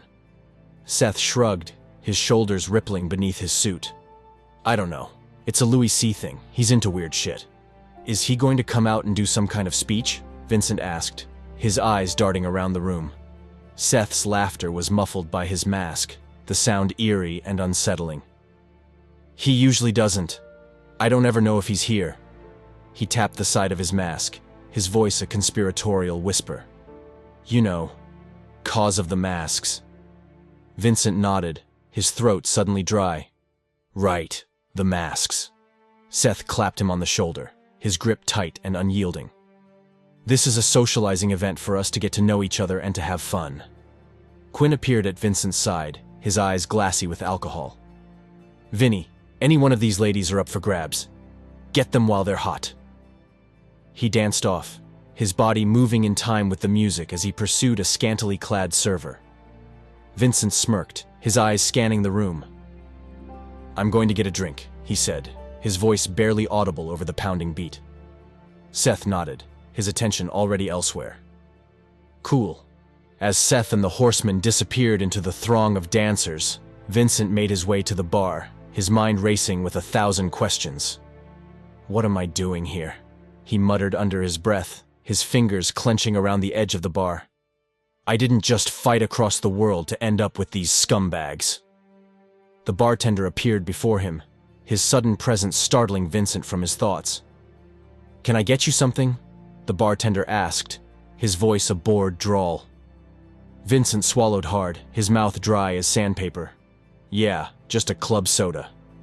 The bartender's eyebrows shot up, his expression skeptical. Club soda? Vincent forced a smile, his voice dripping with sarcasm. Yeah, I gotta work in the morning. I don't want to hit it too hard. You know what I mean? The bartender turned away, his annoyance palpable. Vincent's eyes darted around the room, his heart hammering in his chest as he tried to calm his racing thoughts. Breathe, Vin, he whispered to himself, his voice barely audible over the pounding music. Breathe. Sir, your club soda. Vincent spun around, his eyes widening in surprise. Louis C. stood behind the bar, his face obscured by a Phantom of the Opera mask. He reached beneath the bar and produced 2 shot glasses, filling them with a golden liquid that shimmered in the dim light. Vincent, I'm glad you came, Louis C. said, his voice a low purr. Vincent nodded, his throat tight with fear. Yeah, this is great. Louis C.'s eyes glinted behind his mask, his lips curving into a smile. How are the guys treating you good? They're great, Vincent replied, his voice barely above a whisper. Louis C.'s laughter rang out, the sound chilling Vincent to the bone. Good. Seth and the horsemen are some of my fine runners. Runners? Vincent asked. Louis C. nodded, his fingers drumming against the bar. They handle a lot of my night runs. Your errands? Vincent pressed, his heart pounding in his chest. Louis C.'s smile widened, his teeth flashing in the darkness. Something like that. He pushed one of the shot glasses towards Vincent, the golden liquid sloshing against the sides. "Here's to you," he said, his voice a low growl. Vincent took the glass, his fingers trembling slightly. As he raised it to his lips, the liquid changed from gold to a deep, blood red. "How did—" Vincent began, his voice trailing off in confusion. Louis' laughter echoed in his ears, the sound chilling him to the bone. "Vincent, let your worries go and have a good time. Everything can wait until tomorrow." They downed their shots, the liquid burning Vincent's throat as it went down. Louis' laughter continued to ring in his ears, the sound growing louder and more distorted with each passing moment. Vincent turned away from the bar, his head spinning as the room began to tilt and sway around him. He staggered forward, his fingers grasping at empty air as he tried to steady himself. The world went black, and Vincent knew no more. Vincent awoke with a start, his heart pounding in his chest as he bolted upright in bed. The room spun around him, the remnants of a half-remembered dream clinging to the edges of his consciousness. "Vincent, breakfast is ready," Annie called from the kitchen, her voice muffled by the closed door. He staggered to his feet, his head throbbing with each step as he made his way to the kitchen. Annie looked up as he entered, her eyes widening at the sight of his haggard appearance. "Whoa, you look tired," she said. "Sit down, I'll get you some juice." Vincent slumped into a chair, his gaze falling on the plate of food before him. "Is this for me?" Annie nodded, her lips twitching with amusement. "Of course." Vincent rubbed his temples, his head pounding with a merciless intensity. "My head is banging. Do we have something for—" "Check the medicine cabinet," Annie interrupted, her attention already back on the stove. In the bathroom, Vincent opened the vanity mirror, his reflection staring back at him with bloodshot eyes. His gaze drifted to the bed, the sheets rumpled and twisted from a restless night. He returned to the bedroom, his fingers fumbling through the pockets of his discarded clothes. His wallet, loose change, and the card Louis had given him tumbled onto the bed, a stark reminder of the night before. Vincent's eyes fell on the dresser, his heart skipping a beat at the sight of the mask perched atop it. Beside it lay a shot glass and a woman's red thong, the lace and satin a jarring contrast to the masculine decor of the room. He stared at the items, his mind racing with fragmented memories and unanswered questions. The night before was a blur, a kaleidoscope of images and sensations that refused to coalesce into anything resembling coherence. Hours later, Vincent climbed into the van beside Seth, his breath fogging in the cold night air. Seth sat behind the wheel, a cup of coffee clutched in his hand as he guided the vehicle through the deserted streets. "It's cold tonight," Vincent said, his voice barely audible over the rumble of the engine. Seth nodded, his eyes fixed on the road ahead. "Where's the rest of the guys?" Vincent asked, his gaze sweeping over the empty seats. Seth shrugged, a wry smile playing on his lips. "It's just me and you tonight." "Okay," Vincent said, his voice tinged with uncertainty. "Yeah, when they drink together, they're all out of commission," Seth explained. Vincent shook his head, confused. "Man, I don't even know how I got home." Seth's laughter filled the van, the sound harsh and grating. "I got you home." "How did you know?" Vincent asked, his eyes narrowing with suspicion. Seth's smile widened, his teeth flashing in the darkness. "Soldiers aren't the only ones who are trained." Vincent reached into his coat pocket, his fingers closing around the soft fabric of the woman's red thong. He tossed it at Seth, his voice tight with frustration. "I don't remember anything from last night," he said, his jaw clenched with anger. Seth held up the thong, his laughter echoing in the confined space. "What the— Oh yeah. I don't know what happened to you either, but when you came back from the bar, you were like a new person." Vincent's eyes widened, his heart pounding in his chest. "I remember talking to Louis C. He poured me a gold shot, and it turned red." Seth's facial expression skeptical. "Louis had to fly to China." "China?" Vincent repeated, his voice rising with disbelief. "Yeah, I found out today when I went by the office," Seth said. Vincent shook his head, his mind reeling with the implications. "I'm telling you, the drink turned from gold to red. It was the creepiest thing." "Then what?" Seth asked, his eyes glinting with curiosity. I drank it, Vincent replied, his voice barely above a whisper. Seth's laughter filled the van once more, the sound grating against Vincent's nerves. As they drove through the residential streets, a familiar figure caught Vincent's eye. Maggie walked in the opposite direction, her gaze locked on the van as it passed. Vincent's heart leaped into his throat, his fingers tightening around the armrest. He forced himself to look away, his mind racing with the memory of her touch, her scent, her laughter. Are you married? He asked, his voice rough with emotion. Seth shook his head, his expression unreadable. Vin, in what we do, it's better to leave the family at home where they belong. You know what I mean? He paused, his eyes meeting Vincent's in the rearview mirror. And no, I'm not. I have a lady, but, you know, whatever. Yeah, whatever, Vincent echoed, his voice hollow and empty. Seth pulled the van over to the curb, the engine sputtering to a stop. Vincent's heart pounded in his chest, his palms slick with sweat. So, what do we do now? He asked, his voice tight with apprehension. We wait, Seth replied, his gaze fixed on the street ahead. For? Vincent pressed. Seth nodded towards a man standing across the street, his uniform crisp and pressed. You see that man across the street? The valet guy? Vincent asked, his voice tinged with disbelief. Yeah, the valet guy, Seth confirmed. When he goes inside, you're going to go over there and grab a key and get a car. Vincent's eyes widened, his heart racing with the implications. Any key? No, Seth said, his voice low and urgent. The key you need is for a '72 Cadillac Eldorado. Vincent's mind raced, his fingers clenching into fists at his sides. How am I supposed to find that with just the key? Seth's smile was cold and cruel, his eyes glinting with malice. You're from the army, figure it out. He gestured towards the rear of the restaurant, his voice a low growl. The lot of cars is just behind the restaurant. I'll be behind you. Vincent drew in a deep breath, his heart pounding in his chest. Why that car? He asked, his voice barely above a whisper. Seth's expression hardened, his eyes narrowing to slits. It's for Louis C. Vincent nodded, his jaw clenched with resignation.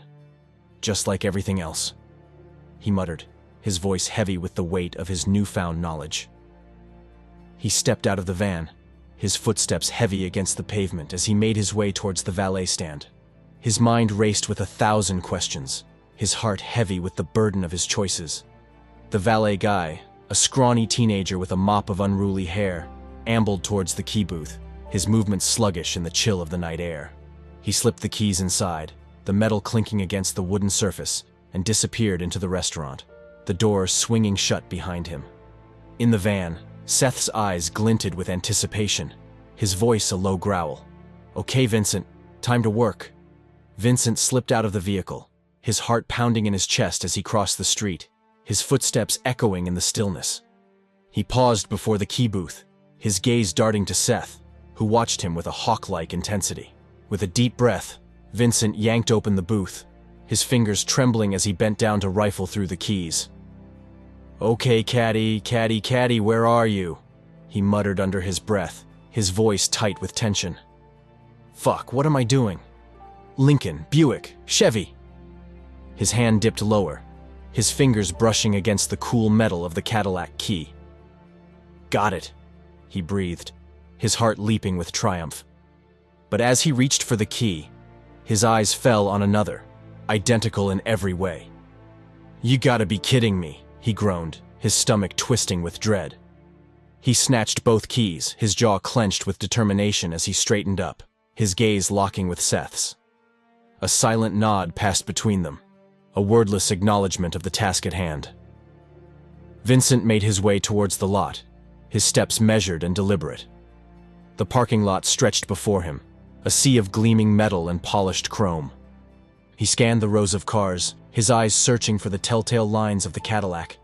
A flash of white caught his eye, and he froze, his heart skipping a beat. There, in the back of the lot, sat a pristine Cadillac Eldorado, its paint gleaming in the moonlight. Vincent hurried towards the car, his fingers closing around the door handle. The metal was cool to the touch, the weight of the keys heavy in his hand.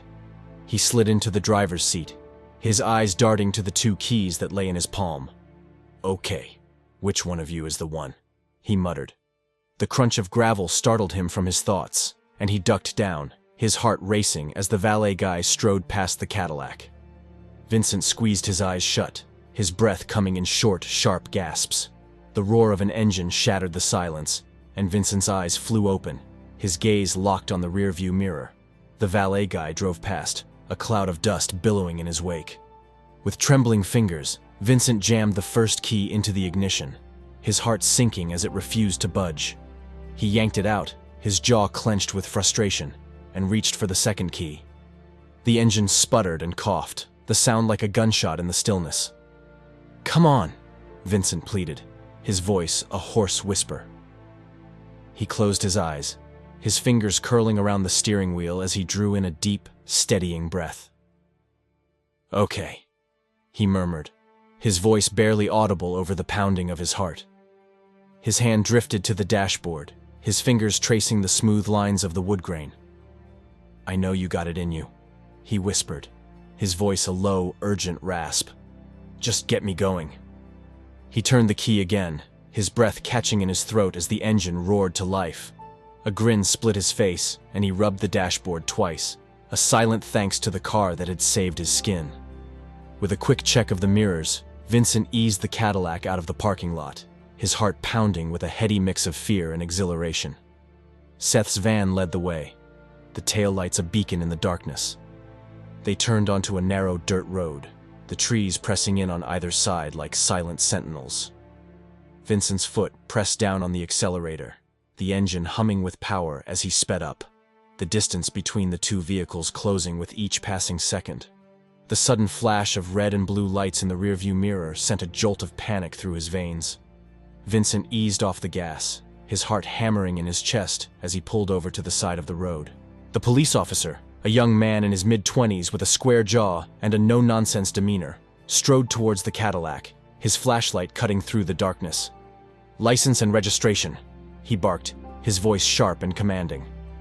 Vincent fumbled for his wallet, his fingers trembling as he pulled out his license and handed it over. The officer studied it for a moment. "I don't know where the registration is," Vincent began, his voice trailing off as the officer leaned down, his eyes narrowing as he peered into the car. Suddenly, the officer's face split into a wide grin, his eyes sparkling with recognition. "Vinny, what the hell are you doing?" he exclaimed, his hand reaching through the window to clap Vincent on the shoulder. Vincent stared at him, his mind racing as he struggled to place the familiar face. "I'm sorry, do I know you?" The officer's smile widened, his teeth flashing in the darkness. Vincent's eyes widened, a flicker of recognition sparking in his chest. "Oh, hey!" he cried, his voice rising with excitement. "How you been?" The officer's laughter rang out, the sound warm and familiar. "Good. I thought you were overseas." Vincent shrugged, his expression sheepish. "I got back a while ago. Listen, I don't have the registration. I'm borrowing this car." The officer waved away his concern, his eyes twinkling with mirth. "Don't worry about it," he said, handing back Vincent's license. His gaze drifted to the van idling up ahead, his expression turning quizzical. "Is he with you?" Vincent nodded, his jaw tight with tension. "Yeah. We're kind of in a hurry." The officer clapped him on the shoulder once more, his smile fading to a wistful grin. "We're gonna have to catch up sometime. It's good to see you." "Yeah, it's good to see you too," Vincent replied, his voice thick with emotion. The officer stepped back, his hand raised in a farewell salute as Vincent pulled back onto the road, his heart pounding with relief and gratitude. The warehouse loomed before them, its corrugated metal walls rusted and pockmarked with age. Seth's van pulled up to the entrance, the door sliding open with a groan of protest. Vincent followed close behind, his eyes widening as he took in the sight of the cars lined up bumper to bumper, their polished surfaces gleaming in the dim light. They drove in silence, the only sound the purr of the engines and the crunch of gravel beneath the tires. As they pulled up to Annie's house, Seth turned to Vincent, his expression unreadable. "That was pretty impressive, the way you knew that cop," he said, his voice low and measured. Vincent shrugged, his gaze fixed on the road ahead. Yeah, he was an old friend. Seth's lips twitched, a hint of a smile playing at the corners of his mouth. "Those are going to come in handy." "So that's it for tonight?" Vincent asked, his voice tight with tension. Seth nodded, his eyes glinting with a cold, hard light. "Yeah, it's simple. Today was just a delivery. Some days we pick up deliveries, and others, we kill delivers." Vincent's heart skipped a beat, his breath catching in his throat as he met Seth's gaze, the weight of his words hanging heavy in the air between them. Seth looked away, his jaw clenched with a grim determination. "But that's the job. Every day is different." Vincent reached for the door handle, his fingers trembling slightly as he pushed it open. Seth's voice stopped him, the words like a knife in the stillness. "Good stuff, Vincent," he said, his tone inscrutable. Vincent nodded, his throat tight with emotion. "See you tomorrow," he managed, his voice barely above a whisper. Vincent stood on the deserted street, his breath fogging in the chill night air as he watched the van's taillights fade into the distance. He zipped up his jacket, the metal teeth biting into his fingers as he tugged the zipper to his chin. With a last glance over his shoulder, he strode down the block, his footsteps echoing in the stillness. The diner loomed ahead, its neon sign casting a sickly glow on the cracked pavement. Inside, the air was thick with the scent of grease and stale coffee. An elderly customer hunched over the counter, his weathered face creased with age as he shoveled forkfuls of cherry pie into his mouth. The clerk, a wiry man in his 50s with a shock of graying hair, leaned against the counter, his voice low and conspiratorial. "The guy's getting a massage," looks up, and bang! He gets shot right in the eye. The customer's eyes widened, his mouth falling open in a silent "oh" of surprise. "Wow, I can't wait to see this movie." Vincent pushed through the door, the bell above the frame jingling with a discordant clang. "Hey, do you have any payphones here?" The clerk jerked his thumb towards the back of the diner, his expression bored. "Yeah, they're in the back." As Vincent made his way towards the phone booths, the clerk's voice rang out, sharp and accusatory. "And don't be ruining my phone books." He turned to the customer, his lips twisting in a sneer. The last couple of guys tore out all of the pages. In the cramped confines of the phone booth, Vincent fumbled for change, his fingers trembling as he dropped the coins into the slot. He dialed Maggie's number, his heart pounding in his chest as he listened to the ringing on the other end. 6 times the phone rang, each shrill tone a knife in his gut. Finally, the automated message clicked on, the robotic female voice grating against his nerves. "I'm sorry. The number you have reached is not in service or temporarily disconnected. The number you have reached is not in service at this time. This is a recording." Vincent slammed the receiver down, his jaw clenched with frustration. He reached for the phone book, his fingers flipping through the pages until he reached the G's. His finger traced the names, each one a tiny spark of hope in the darkness. There, in faded black ink, was Maggie's name. Magdalene Gray. His finger slid across the page, coming to rest on the number beside her name. It was the same as the one he had just dialed, the digits mocking him with their familiarity. With a frown, Vincent flipped to the cover of the phone book, his eyes narrowing as he took in the date. It was from the previous year, the pages yellowed and dog-eared with age. He pushed open the door of the phone booth, his voice rising above the clatter of dishes and the hum of conversation. "Hey, do you have this year's phone book? This one's last year." The clerk's face hardened, his eyes narrowing to slits as he reached beneath the counter. He pulled out a crisp new phone book, the plastic wrapping gleaming under the fluorescent lights. "I was going to put it out tomorrow," he said, his voice tight with annoyance. Vincent's heart leaped, his voice rising with a note of desperation. "Oh, please, you'd be doing me a big favor." The clerk stalked to the end of the counter, his movements stiff and jerky as he hurled the phone book at Vincent. It flew through the air, the pages fluttering like the wings of a wounded bird. Vincent's hands shot out, his fingers closing around the thick volume as he caught it against his chest. The clerk's voice rang out, sharp and accusing. Don't be ripping pages out, he warned, his eyes glinting with suspicion. Vincent nodded, his throat tight with emotion. Thank you, he managed, his voice barely above a whisper. He retreated to the phone booth, his fingers trembling as he flipped to the G's once more. There, in crisp black ink, was Maggie's new number, the digits dancing before his eyes like a promise of hope. He dialed with shaking fingers, his breath catching in his throat as the phone began to ring. 6 times it rang, each tone a hammer blow to his heart. And then, like a miracle, Maggie's voice filled the booth, her words soft and lilting. Hi, this is Maggie. I can't come to the phone right now. Please leave me a message and I'll get back to you. Thanks. Vincent's heart soared, his eyes stinging with unshed tears. He glanced through the window of the booth, his gaze locking with the clerk's. The man stared at him, his eyes hard and accusing. Vincent turned his back, his voice low and urgent as he spoke into the receiver. Hey, Maggie.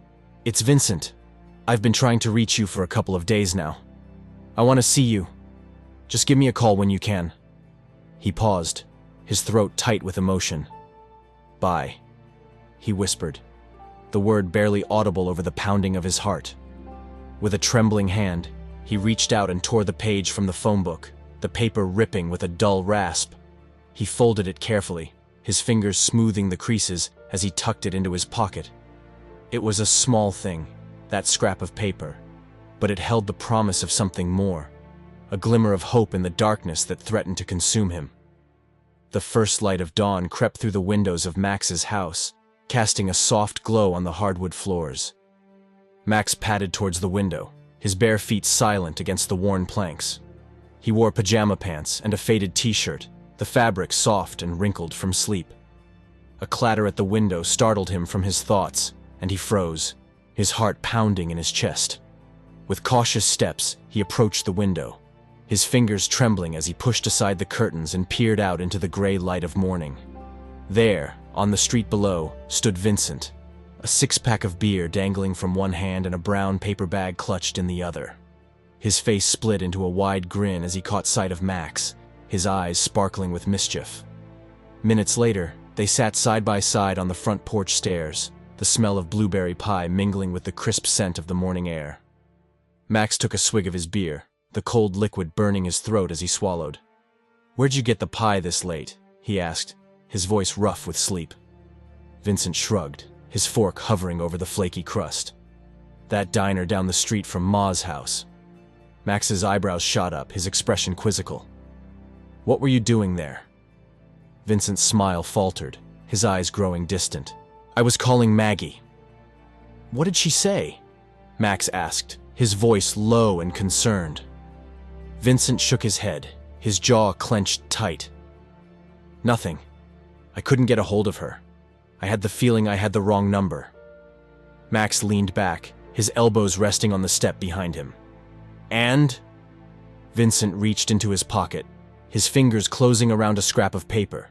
He pulled it out, the edges worn and frayed from constant handling. "I was right," he said, his voice barely above a whisper. "She changed her number." Max's laughter rang out, the sound startling in the stillness of the morning.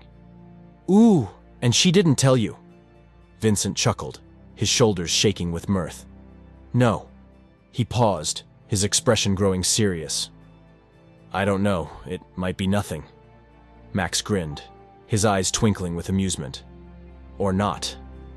He held out his hand, his fingers wiggling in a silent demand. "Hand me another beer." Vincent reached into the 6-pack, his fingers closing around the cold glass of a bottle. He tossed it to Max, the liquid sloshing inside as it flew through the air. Max caught it deftly, his eyes narrowing as he fixed Vincent with a piercing stare. "So what else were you doing tonight?"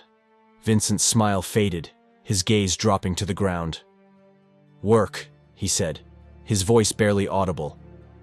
"Where?" Max pressed, his tone insistent. Vincent's shoulders slumped, his expression pained.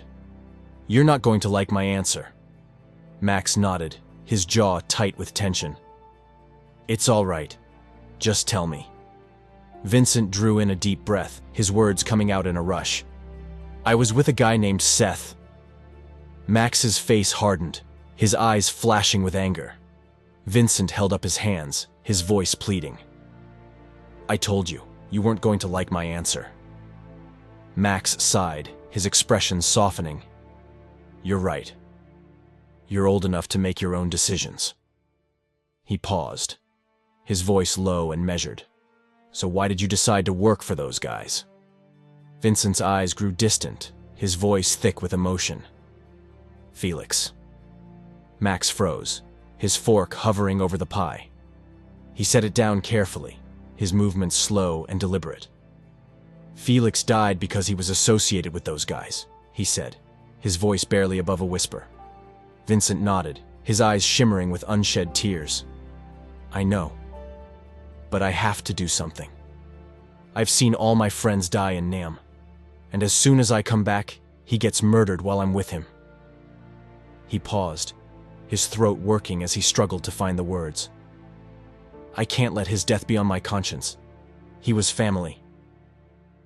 Max picked up his fork, his movements mechanical as he shoveled a bite of pie into his mouth. He chewed slowly, his eyes fixed on the horizon. So you know who did it? He asked, his voice flat and emotionless.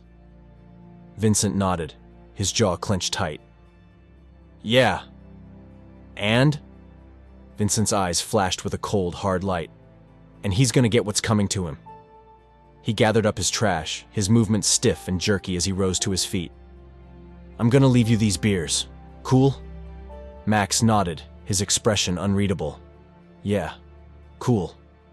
Vincent turned to go, his footsteps heavy against the worn wood of the porch. Max's voice stopped him, the words thick with emotion. Wait a minute, I have something for you. He disappeared into the house, the screen door slamming behind him. Vincent waited, his heart pounding in his chest as the minutes ticked by. Finally, Max emerged, a small box clutched in his hands. He held it out to Vincent, his eyes shining with unshed tears. What's this? Vincent asked, his voice rough with emotion. Max's smile was wistful, his eyes distant with memory. Old pictures of us and Dad. Vincent's breath caught in his throat, his fingers trembling as he took the box from Max's hands. Oh, wow. Max's voice was low and urgent, his words tumbling out in a rush. They're mostly of you and him. I figured you should have it. Vincent's eyes stung with tears, his throat tight with emotion. Thanks, man, he managed, his voice barely above a whisper. He pulled Max into a tight hug, the box pressed between them like a sacred treasure.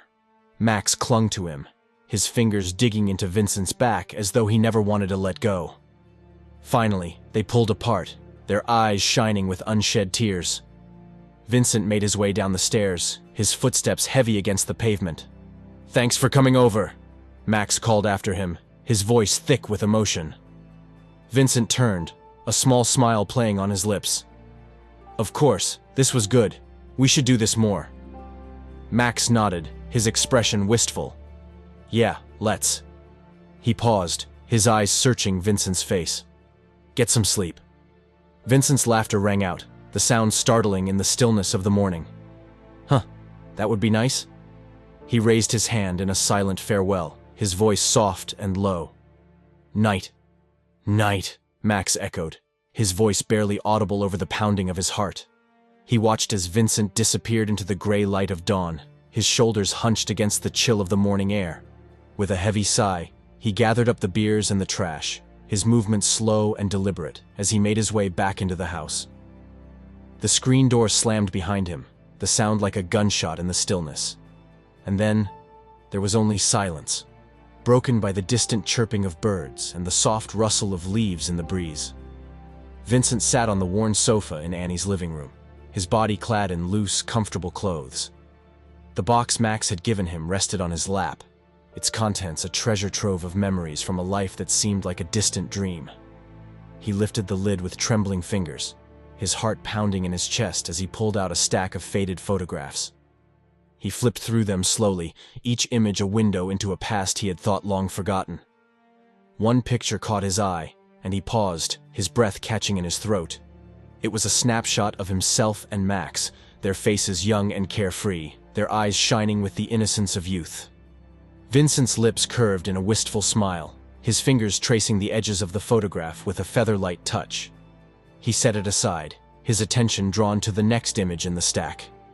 This one was of himself at 12, Max in his early 20s, and their father, Frankie. Vincent's heart clenched, his eyes stinging with unshed tears as he gazed at his father's face. So familiar, and yet so distant. He rubbed the picture with his thumb, the glossy surface smooth beneath his touch.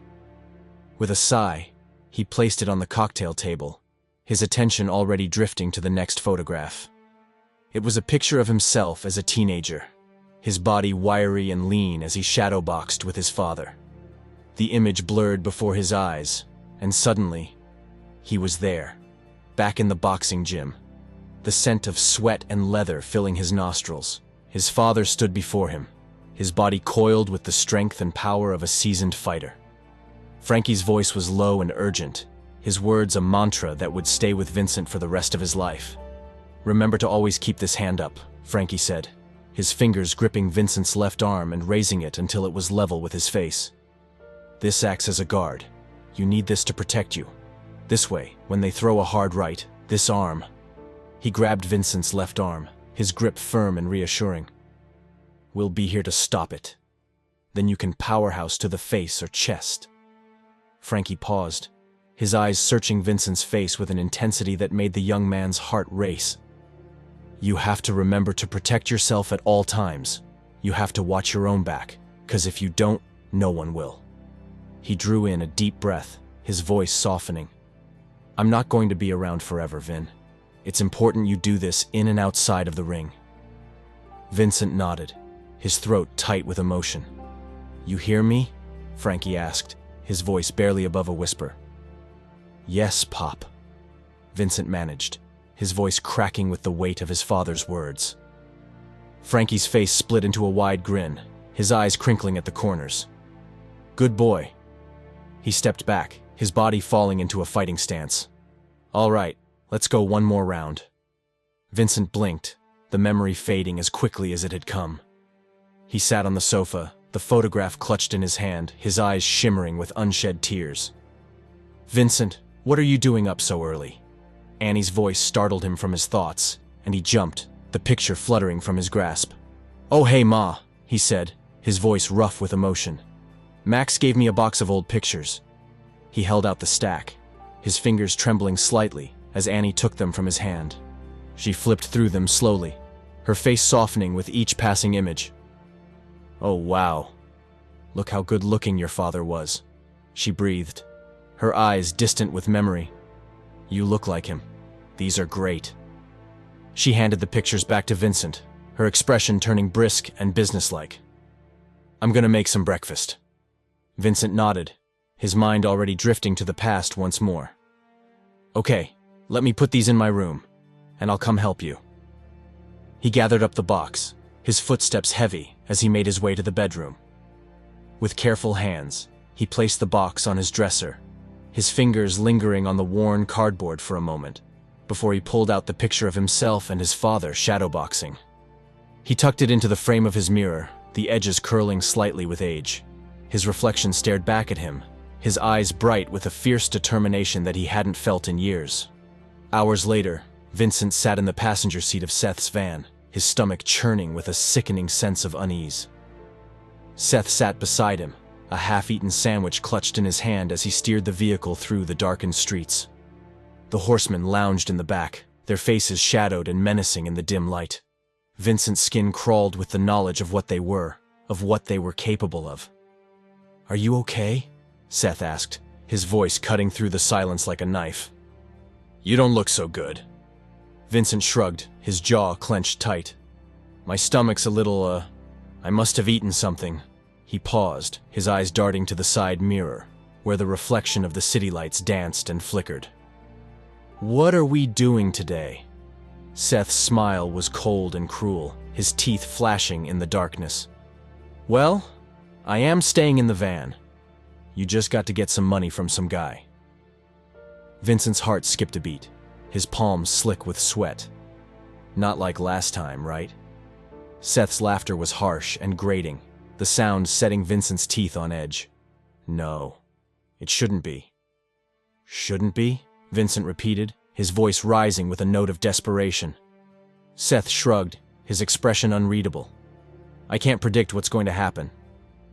Vincent's jaw clenched, his fingers curling into fists at his sides.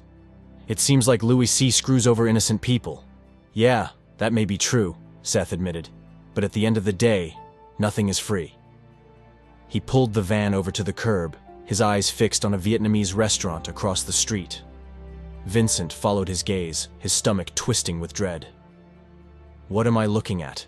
He asked, his voice barely above a whisper. Seth nodded towards the restaurant, his expression grim. That restaurant across the street. Vincent's eyes widened, his heart pounding in his chest. I'm not going to hurt anyone in front of a bunch of people. Seth's smile was thin and humorless, his eyes glinting with a cold, hard light. You don't have to hurt anyone. You just have to go in there and tell him you're here to pick up an order. An order? Vincent repeated. Seth nodded, his fingers drumming against the steering wheel. Yeah, it's soup chot. Vincent's mouth went dry, his tongue sticking to the roof of his mouth. What is soup chot? Seth's grin widened, his teeth flashing in the darkness. Rat soup. Vincent's stomach heaved, bile rising in the back of his throat. Really? Yeah, that's the code word, Seth said, his tone casual and unaffected. Vincent drew in a deep breath, his mind racing with 1,000 questions. Who am I looking for? His name is Ong Chu, Seth replied, his voice low and urgent. Vincent's fingers trembled as he reached for the door handle, his heart pounding in his chest. Behind him, Quinn slid open the side door, his face twisted in a scowl. You stay here, Seth barked, his voice sharp and commanding. Quinn's mouth fell open, his eyes flashing with anger. But I want him to do this alone, Seth interrupted, his tone brooking no argument. He can handle it. He turned to Vincent, his eyes searching the younger man's face. Right, Vincent? Vincent nodded, his throat tight with fear. Right, he managed, his voice barely above a whisper. With a deep breath, he pushed open the door and stepped out into the night, his footsteps heavy against the pavement. The van's engine rumbled behind him, a constant reminder of the danger that lurked just out of sight. The Vietnamese restaurant was a small, unassuming place, its windows fogged with the steam from the kitchen. Vincent pushed through the door, the bell above the frame jingling with a discordant clang. A Vietnamese woman in her 40s stood behind a small counter, her face lined with the weariness of a life spent in service. She looked up as Vincent approached, her eyes narrowing with suspicion. Hello, table for one? She asked, her voice heavily accented. Vincent shook his head, his jaw tight with tension. No. Picking up.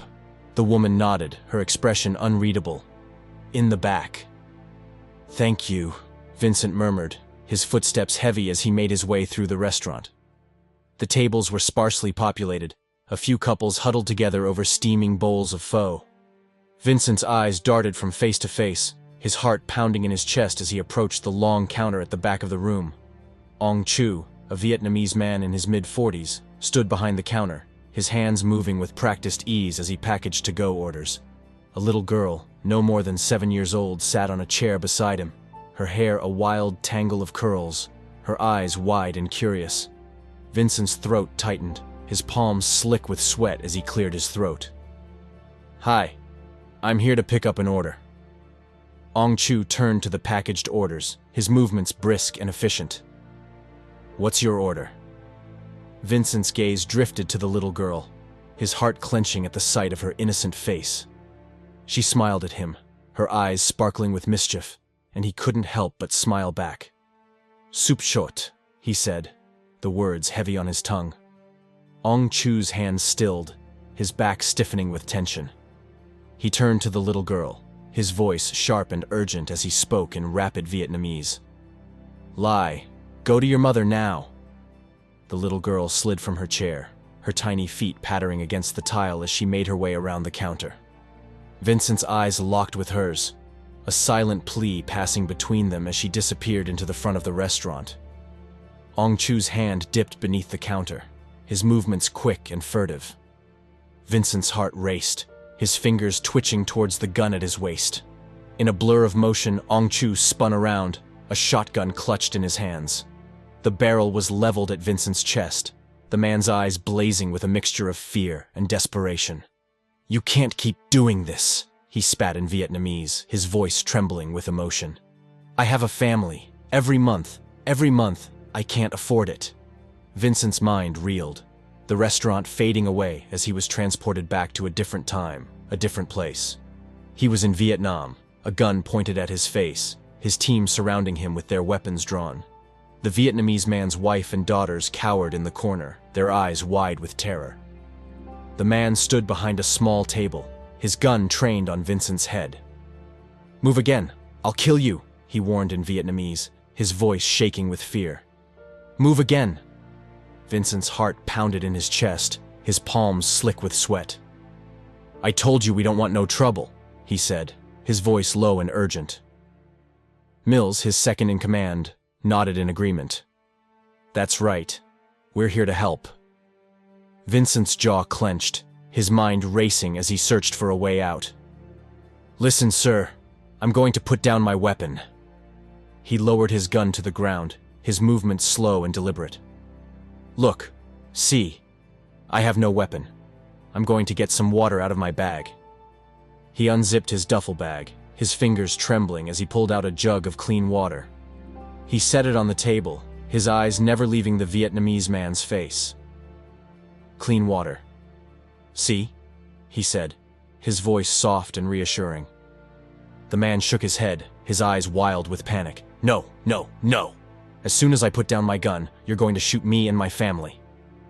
The door burst open, and 4 Vietnamese men poured into the room, their guns drawn and ready. Vincent's team opened fire, the sound of gunshots deafening in the confined space. "No!" Vincent screamed, his voice raw with desperation as he dove for his weapon.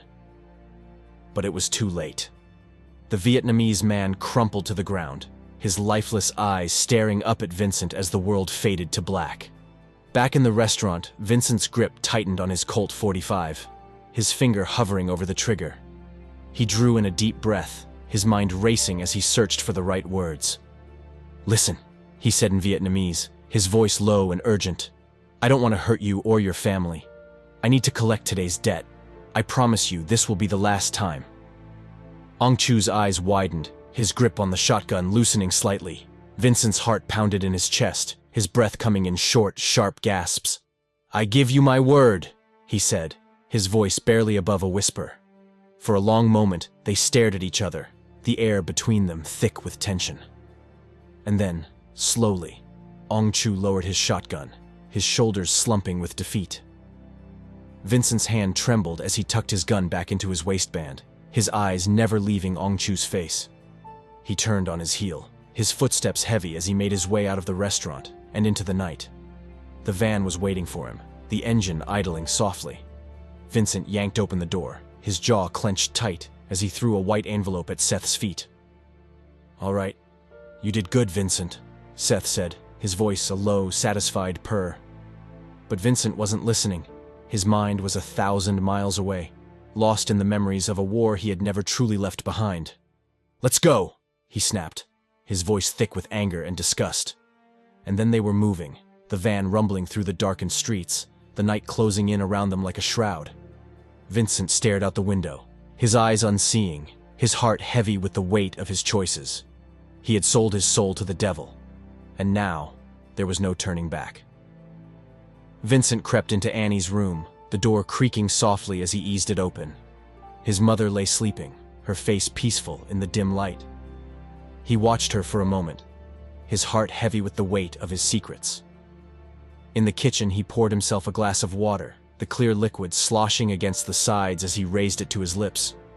He sat at the table, his eyes fixed on the wall, his mind 1,000 miles away.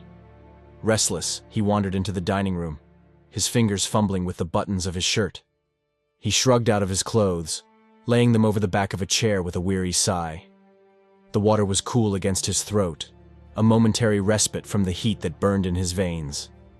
In the living room, he sank onto the sofa, his gaze drifting to the street outside.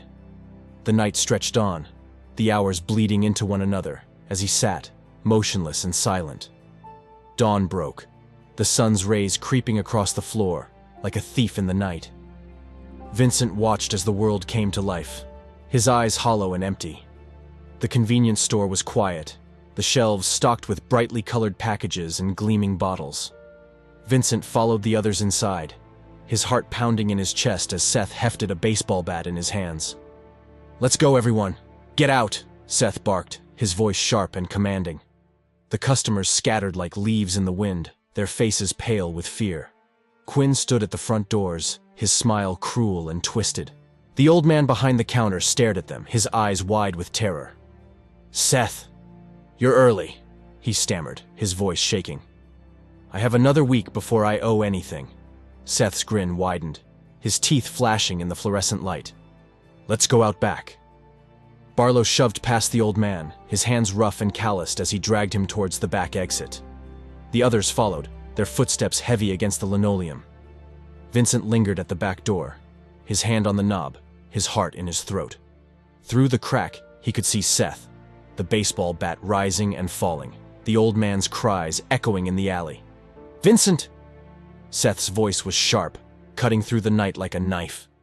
Vincent stepped out into the alley, his eyes adjusting to the darkness.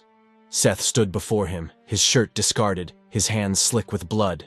The baseball bat lay in two pieces at his feet, the wood splintered and broken. The old man lay face down on the ground, his body twisted and still. Seth paced back and forth, his chest heaving with exertion. "Vincent, get out your gun," he ordered, his voice low and urgent. Vincent's hand trembled as he reached behind his back, his fingers closing around the cold metal of his gun. He drew it out, the weight heavy in his hand. "Finish it," Seth said, his eyes glinting with a cruel light. Vincent dropped to his knees, his fingers tangling in the old man's hair as he lifted his head from the ground. The man's face was a ruin of blood and broken bones, his breath coming in short, sharp gasps. Vincent's eyes met Seth's, a silent plea passing between them. But Seth only grinned, his teeth flashing in the darkness. With a snarl of rage, Vincent cocked the gun, the sound like a gunshot in the stillness. He turned his head away, his finger tightening on the trigger. The shot rang out, the old man's body jerking once before going still. In the van, Vincent stared out the window, his eyes unseeing. Seth glanced at him, his expression unreadable as he took a bite of a red apple, the juice dribbling down his chin. "You did good tonight," he said, his voice casual. "You were trained well." Vincent said nothing, his jaw clenched tight. "Was that your first kill since the army?" Seth asked, his tone conversational. "Yeah," Vincent replied, his voice hoarse. Seth nodded, his eyes fixed on the road ahead. "You'll get used to it." He paused, his voice dropping to a whisper. "I'm numb to it. For me, it's like driving or eating. It's just something I have to do." Vincent's fingers dug into the armrest, his knuckles white with tension. "How long have you been working for Louis C?" he asked, his voice barely audible over the rumble of the engine. Seth shrugged, his shoulders rolling beneath his shirt. "Too long. I started out stealing cars." The van pulled up to the curb outside Annie's house, the engine idling softly. Vincent glanced out the window, his eyes distant. "Did that old man have another week?" he asked, his voice heavy with guilt. Seth nodded, his expression unreadable. "Yeah." Vincent's shoulders slumped, his head bowed as he reached for the door handle. Seth's voice stopped him, the words like a knife in the stillness. "See you tomorrow," he said, his tone casual. Vincent nodded, his throat tight with emotion. "See ya," he managed, his voice barely above a whisper. He slipped out of the van, his footsteps heavy against the pavement as he walked away, his mind reeling with the events of the night. The bridge stretched out before him, the water below black and still in the moonlight. Vincent walked alone, his hands shoved deep in his pockets, his head bowed against the wind. He approached the ledge, his eyes fixed on the horizon. The sun crept over the edge of the world, its rays painting the sky in shades of pink and gold. But Vincent saw none of it. His mind was 1,000 miles away, lost in the memories of the things he had done, the choices he had made. He had blood on his hands now, the stain of it seeping into his very soul. And no matter how hard he tried, he knew he would never be clean again. Vincent climbed the stairs to Maggie's apartment, a bouquet of sunshine yellow flowers clutched in his hand. His heart pounded in his chest, his palms slick with sweat as he approached her door. He raised his fist to knock, the sound echoing in the stillness of the hallway. Silence stretched out before him, broken only by the distant hum of traffic on the street below. He knocked again, his knuckles rapping against the worn wood. The door flew open, and Maggie burst out, her face twisted with anger. She slammed the door behind her, the force of it rattling the frame. "Maggie, wait up!" Vincent called, his voice rising with desperation as he hurried after her.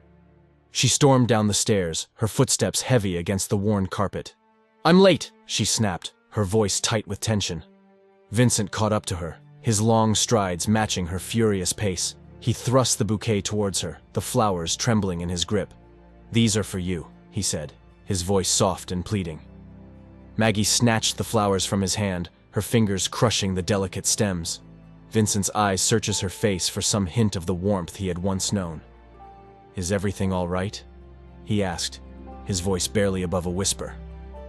Maggie's eyes flashed with anger, her lips twisting into a snarl. "No, it's not." She whirled to face him, her chest heaving with emotion. "I can't do this, me and you. I don't want to go back to the old Vinny days." Vincent's heart clenched, his breath catching in his throat. "What do you mean?" Maggie's jaw clenched, her eyes narrowing to slits. "If you want to be with those people, that's great. But What are you talking about?" Vincent interrupted, his voice rising with confusion. "Those people?" Maggie's lips curved into a bitter smile, her eyes hard and unyielding. "Louis C.'s people. I saw you with Seth." Vincent's mind raced, his thoughts a tangled mess of guilt and regret. "I don't know what you think you saw, but it wasn't. I'm not." Maggie thrust the bouquet back into his hands, her fingers trembling with rage. "I've got to look out for me now. I'm happy for you." She turned on her heel, her back rigid as she strode away. Vincent's heart shattered, the pieces scattering like ashes in the wind. "Maggie," he whispered, his voice breaking on the word. But she was gone, swallowed up by the bustling crowd on the street. Vincent stood alone, the flowers hanging limp in his hand, his eyes stinging with unshed tears. Across town, in a run-down apartment building, Kane crept up the stairs, his footsteps muffled by the threadbare carpet. The two-barrel shotgun hung heavy in his hand, the metal cold against his skin. He moved down the hallway, his movements slow and deliberate. The sound of salsa music pulsed through the thin walls, the beat pounding in time with his heart. He paused outside a door, the music louder now, the laughter and chatter of the occupants drifting through the cracks. His hand closed around the knob, his fingers trembling as he turned it slowly. Inside, Aunt Rosie danced, her hips swaying to the rhythm of the music. Uncle Richie sat in a chair, a beer clutched in his hand, his eyes fixed on his wife's undulating form. They were lost in the moment, oblivious to the danger that lurked just outside their door. Kane's lips curved into a cruel smile, his finger tightening on the trigger. The music played on, the laughter and chatter rising to a crescendo. And then, with a deafening roar, the shotgun blast ripped through the air, shattering the peace of the afternoon. In the silence that followed, the only sound was the steady drip of blood on the worn carpet, a macabre accompaniment to the fading strains of the salsa music. Kane crept into the apartment, his footsteps muffled by the worn carpet. The shotgun was heavy in his hands, the metal cold against his skin as he raised it to his shoulder, his finger hovering over the trigger. Aunt Rosie's scream pierced the air, her eyes wide with terror as she stared down the barrel of the gun. Kane's lips twisted into a cruel smile, his finger tightening on the trigger. The blast was deafening, the sound ripping through the small space like a clap of thunder. Aunt Rosie's body jerked, a spray of crimson erupting from her back as she crumpled to the ground, her limbs twitching in a macabre dance. Uncle Richie bolted for the bedroom, his heart pounding in his chest as he slammed the door behind him. With trembling hands, he drew his pistol from the nightstand, his fingers slick with sweat as he thumbed off the safety. He cracked open the door, his eyes straining to see through the haze of gun smoke. Aunt Rosie's feet lay still on the carpet, a pool of blood spreading beneath her like a grotesque halo. Uncle Richie burst from the bedroom, his gun raised, his finger squeezing the trigger. The shots rang out, the bullets whizzing past Kane's head as he dove for cover behind the wall. "Come on, you prick," Uncle Richie snarled, his voice thick with rage and grief. Kane pressed his ear to the floor, his heart pounding in his chest as he listened to the creak of Uncle Richie's footsteps. He rose to his feet, the shotgun clutched in his hands, his finger curling around the trigger. He spun around the corner, the barrel of the gun leveled at Uncle Richie's chest. The blast was deafening, the force of it slamming into Uncle Richie's body like a freight train. He flew backwards, his body crashing into the sofa, his eyes wide and staring as the life drained from them.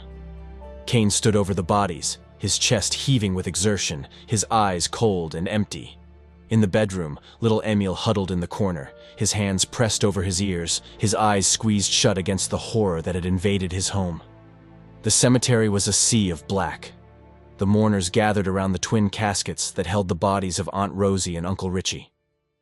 Vincent stood at the head of the grave, his hand resting on Emil's shoulder. The boy's eyes blank and distant as he stared at the polished wood. The mournful strains of old Hungarian music drifted through the air. The notes carried on the breeze like the whispers of the dead. Vincent's heart was heavy, the weight of his grief pressing down on him like a physical thing. As the caskets were lowered into the ground, he caught sight of Maggie, her face pale and drawn, her eyes shimmering with unshed tears. He made his way to her, his footsteps heavy against the damp grass. "Maggie, thank you for coming," he said, his voice rough with emotion. She reached out, her hand resting on his arm, her touch a balm to his battered soul. "Of course. I can't imagine what you must be going through. To lose so many family members in such a little amount of time." "Ugh." Vincent nodded, his throat tight with grief. "It's tough." Maggie's eyes softened, her lips curving into a sad smile. "About the other day, I'm sorry. I know you're trying. I want you to know that you can count on me to be your friend." Vincent's heart leaped, a flicker of hope igniting in his chest. "That's all I want," he said, his voice barely above a whisper. They embraced, Maggie's arms tight around him, her lips brushing against his cheek in a fleeting kiss. "I have to go," she said, her voice thick with regret. She turned to the family, her hand raised in a wave. Max caught her eye, his lips curving into a small smile as he waved back. "My mom's coming home," Maggie said, her voice brightening with excitement. "She asks about you all the time." Vincent's heart swelled with happiness, a glimmer of light in the darkness of his grief. "That's great news, Maggie." She grinned, her eyes sparkling with joy. "It's so much easier now. She's back to her old self." With a final blow of a kiss, Maggie turned and walked away, her footsteps light against the grass. Vincent watched her go, his heart aching with a bittersweet mix of love and loss. Max appeared at his side, his eyes searching Vincent's face with a knowing look. "Maggie looks great. You guys back together?" Vincent shrugged, his expression guarded. "I don't know." Max chuckled, his hand clapping Vincent on the shoulder.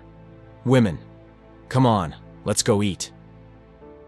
They made their way back to the waiting cars, the weight of their grief a little lighter, the promise of food and family a balm to their battered souls.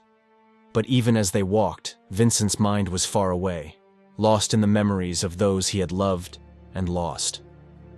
Vincent stood in the doorway between the kitchen and dining room, a white styrofoam cup clutched in his hand. He watched, his eyes distant, as his family went about their lives in the wake of the tragedy that had befallen them. In the living room, Max and Sophia played with baby Frank, their laughter a jarring contrast to the somber mood that hung over the house. Annie sat in her rocking chair, a cigarette dangling from her lips, her eyes fixed on some distant point. At the dining table, Emil sat with his back to the living room, his head resting on his arm. Vincent pulled out a chair and sat down beside him, his heart heavy with the weight of the boy's grief. "Everything's going to be okay, Emil," he said, his voice low and gentle. He paused, his throat tight with emotion. "I'm sorry about your dad and your grandma and grandpa." Emil lifted his head, his eyes red-rimmed and swollen from crying. Vincent's jaw clenched, his fingers tightening around the styrofoam cup. "I want you to know I'm going to find the person who did this and make them go away," he said, his voice hard and determined. Emil's eyes widened, his voice barely above a whisper. "He's very scary. He has a scar across his face." Vincent's gaze darted to the side, his anger rising like a tide within him. He forced himself to look back at Emil, his expression softening. "I remember when I was your age. Me and your dad used to get into all sorts of trouble. He was always looking out for me. He was a tough guy." He paused, his lips curving into a small smile. "You're a lot like him." Vincent pushed back his chair and knelt beside Emil, his hand resting on the boy's shoulder. "When I get my own place, you come and stay with me, okay?" Emil nodded, his eyes shining with unshed tears. Vincent pulled him into a tight hug, his voice rough with emotion.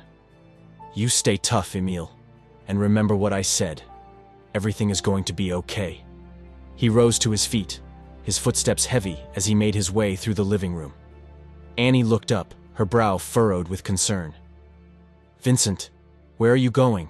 she asked, her voice sharp with worry. "I'll be back," Vincent replied, his hand already on the doorknob.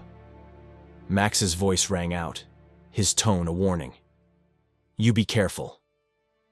Vincent met his brother's gaze, a silent understanding passing between them. He nodded once, then turned and walked out the door, his heart heavy with the weight of what he had to do. The Chang building loomed before him, its facade a dark and foreboding presence. Vincent pushed through the doors, his jaw set with determination. Seth and the horsemen lounged in the front space, their eyes narrowing as Vincent approached. Seth straightened up, his expression guarded. "Vincent," he said, his voice carefully neutral. "Hey, Seth, Louis C. in the back?" Vincent asked, his tone clipped and businesslike. Seth nodded, his eyes darting towards the hallway. "Yeah, I think so." Vincent strode down the hallway, his footsteps echoing in the stillness. A door burst open, and Wolf rushed out, his face twisted with anger. "You can't go in there," he snarled, his hand reaching for Vincent's arm.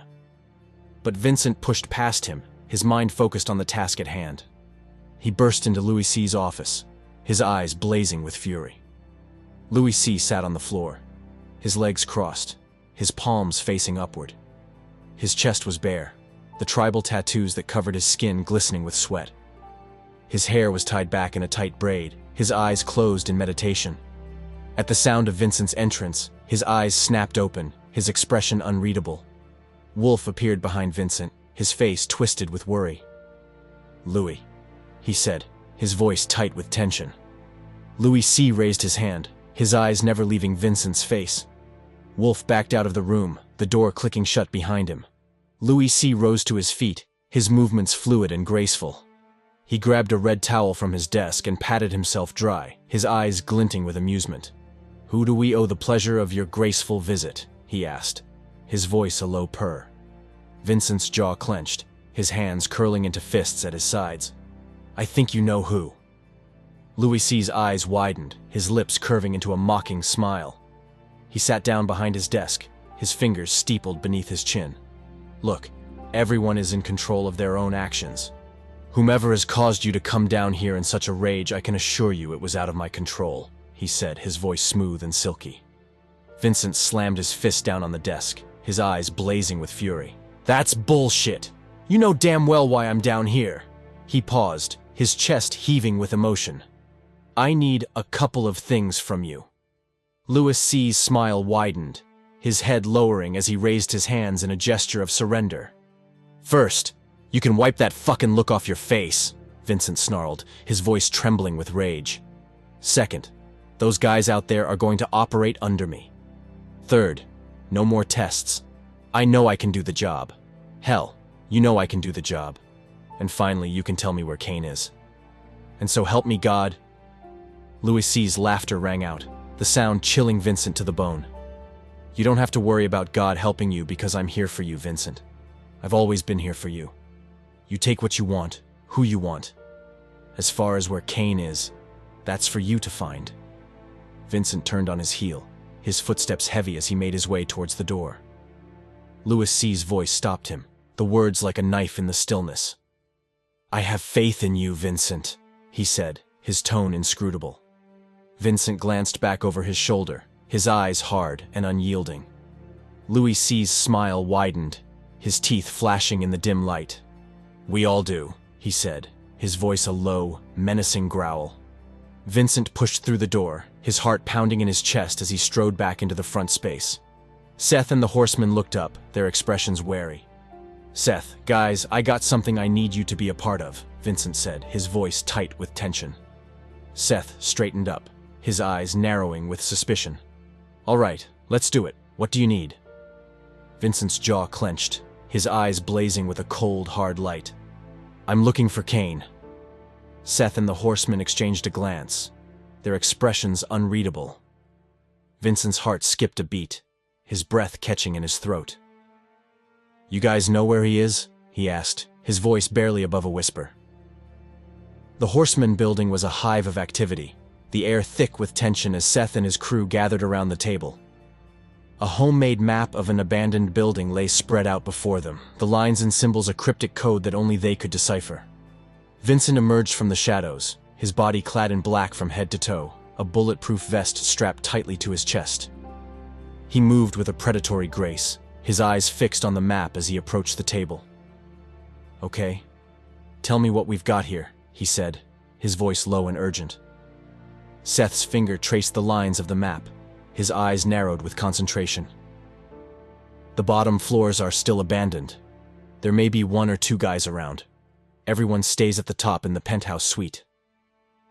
Vincent's gaze swept the room, his jaw tight with tension. "Okay. All right." Seth pulled him aside, his hand gripping Vincent's arm with a fierce intensity. "We've never done anything like this before. Kane is one of us." He paused, his voice dropping to a whisper. "We're here for you, Vincent." Vincent's hand came to rest on Seth's shoulder, his eyes shining with gratitude. "Guys, Seth, thank you for doing this. This is a family matter. It's strictly personal. Today will be the only day that we will go against one another. Under my authority, none of you will get hurt, ever." The field outside the abandoned building was a sea of shadows, the night air cold and still. Vincent, Seth, and the horsemen moved through the darkness, their guns held upright, their footsteps muffled by the damp grass. Vincent's hand flashed through the air, his fingers forming a series of silent commands. Amin and Theo peeled off, their bodies melting into the shadows as they made their way around the back of the building. Quinn and Barlow followed suit, their movements quick and furtive as they disappeared around the side. Vincent and Seth pressed forward, their hearts pounding in their chests as they approached the front entrance. The door swung open with a creak of rusted hinges, and they slipped inside, their guns at the ready. The ground floor was a cavernous space, the air thick with the stench of decay and neglect. Loud music pulsed from somewhere above, the bass thumping through the floorboards like a heartbeat. They met in the middle of the room, their eyes locked on the ceiling, their bodies tense with anticipation. With a nod from Vincent, they made their way towards the stairs, their footsteps echoing in the stillness. The penthouse hallway was a riot of sound and color, the walls vibrating with the pounding beat of the music. 3 guys stood in the hall, their arms draped around 4 scantily clad girls, their laughter harsh and grating. Vincent reached into his backpack, his fingers closing around the smooth metal of a gas grenade. With a flick of his wrist, he tossed it into the hallway, the smoke billowing out in a choking cloud. The girls screamed, their faces twisted with terror as they fled down the hall. The guys drew their guns, the barrels flashing in the dim light as they opened fire. Vincent threw himself back, his heart pounding in his chest as the bullets whizzed past his head. He raised his own gun, his finger tightening on the trigger as he signaled to Seth and the horsemen. They burst into the hallway, their guns blazing, the sound of the shots deafening in the confined space. The three guys crumpled to the ground, their bodies twitching as the life drained from them. Seth and the horsemen raced past the entrance to the penthouse, their backs pressed against the wall as they waited for Vincent's signal. He reached into his backpack once more, his fingers closing around the cool metal of the smoke bombs. With a grunt of effort, he hurled them into the penthouse, the smoke billowing out in a thick, choking cloud. Bullets whizzed past their heads, the sound of gunfire echoing in the stillness. They waited, their hearts pounding, their breath coming in short, sharp gasps. And then, as quickly as it had begun, the smoke cleared, the penthouse falling silent once more. Vincent burst into the room, his gun at the ready, his eyes scanning the space for any sign of movement. Seth and the horsemen followed close behind, their footsteps muffled by the thick carpet. Two topless girls cowered on the bed, their eyes wide with terror, their bodies trembling with fear. Vincent barely spared them a glance as he raced out of the room, his mind focused on the task at hand. He pounded down the hallway, his footsteps echoing in the stillness as he made his way to the stairs. With a burst of speed, he flew down the steps, his heart pounding in his chest as he burst onto the ground floor. "Kane!" he screamed, his voice raw with rage and desperation. Kane emerged from the shadows, his crew fanning out behind him like a pack of wolves. Seth and the horsemen appeared at Vincent's side, their guns raised, their eyes hard and unyielding. Kane's gaze locked with Seth's, his lips twisting into a sneer. "What the fuck, Seth?" Seth shrugged, his expression unreadable. "You know how the job goes." Kane's laughter was harsh and grating, his eyes flashing with anger. "Louis C. put you up to this? That sneaky fucking bastard." He turned to Vincent, his smile cruel and mocking. "Well, what do you want to do?" Vincent lowered his gun, his jaw clenched tight. "This is between you and me," he said, his voice low and dangerous. Kane nodded, his hand reaching out to pass his gold gun to Jerome. They circled each other like wild animals, their bodies coiled with tension, their eyes locked in a silent battle of wills. Kane made the first move, his fist flashing out in a lightning-fast jab. Vincent dodged the blow, his body twisting away from the punch with fluid grace. Kane's eyes widened, surprise etched on his face as he glanced back at Jerome. He circled the room, his fists raised, his feet dancing across the floor. He lashed out again, his left fist followed by his right in a flurry of blows. Vincent ducked and weaved, his body a blur of motion as he avoided the punches with ease. Kane's frustration mounted, his face twisted with rage as he swung a vicious right hook. Vincent's left arm shot up, blocking the blow with a solid thud. He countered with a powerful punch to Kane's chest, the force of the impact sending the other man staggering back. Vincent pressed his advantage, his fist slamming into Kane's chin with a sickening crunch. Kane reeled back, his hand flying to his mouth as he spat a mouthful of blood onto the ground. With a roar of fury, Kane charged forward, his fists flying in a flurry of blows. His knuckles connected with Vincent's cheek, the pain exploding behind his eyes like a supernova. Kane rained down punches on Vincent's face, his fists a blur of motion as he pummeled the other man with ruthless efficiency. Vincent's head snapped back, his vision swimming as Kane locked his arm around his neck in a chokehold. With a burst of strength, Vincent surged forward, his body slamming into Kane's with bone-crushing force. They tumbled to the ground, their limbs tangled in a writhing mass of flesh and bone. Kane staggered to his feet, his chest heaving with exertion as he turned to face Vincent once more. His father's words echoed in Vincent's mind, a mantra that had guided him through countless battles. "Remember to always keep your hands up. You need this to protect you. You have to watch your own back, because if you don't, no one will." Vincent's hands shot up, his fists clenched tight as he faced off against his opponent. He lunged forward, his knuckles slamming into Kane's face with a sickening crunch. He unleashed a barrage of blows, his fists pounding against Kane's body with relentless fury. Kane's hands shot out, his fingers tangling in Vincent's vest as he wrenched the other man close. With a savage headbutt, Kane sent Vincent reeling back, his body crashing to the ground in a tangle of limbs. Kane's feet slammed into Vincent's chest, the force of the impact sending him flying through the air.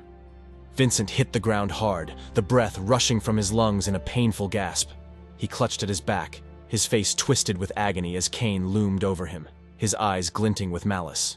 "It looks like this is over," Kane sneered, his hand outstretched towards Jerome. Jerome tossed him the gold gun, the metal flashing in the dim light. Kane caught it deftly, his finger curling around the trigger as he leveled the barrel at Vincent's head. "Now it's time to die," he said, his voice a low, menacing growl. Vincent's lips curved into a bitter smile, his eyes blazing with defiance. "Not before." Kane's eyes widened, his face twisted with confusion. "What?" "You!" Vincent spat, his hand darting to his waist. With a flash of silver, he drew his survival knife, the blade glinting in the darkness. He lunged forward, the knife plunging into Kane's neck with a sickening thud. Kane's crew reached for their weapons, their faces twisted with rage and desperation. But Seth and the horsemen were faster, their guns barking with deafening retorts as they cut down the men where they stood. Kane toppled to the ground, his hands scrabbling at his throat, his eyes wide with shock and pain. Vincent sat up, his chest heaving with exertion, his eyes locked on Kane's face as the life drained from his eyes. The doorstep of Vincent's apartment was bathed in sunlight, the warm rays dancing across Maggie's face as she shifted nervously from foot to foot. With a deep breath, she raised her hand and knocked, the sound echoing in the stillness. The door swung open, revealing Vincent's startled face. His eyes widened, a flicker of surprise and joy sparking in their depths. "Maggie, come in," he said, his voice soft and inviting. Maggie stepped inside, her gaze sweeping over the living room with an appraising eye. The apartment was beautifully furnished, the walls adorned with framed pictures of Vincent's childhood. "Wow, Vincent, this looks great," she breathed, her voice tinged with admiration. "When did you officially move in?" Vincent shrugged, a small smile playing on his lips. "Last week." Maggie drifted towards the mantel, her fingers trailing over the polished wood.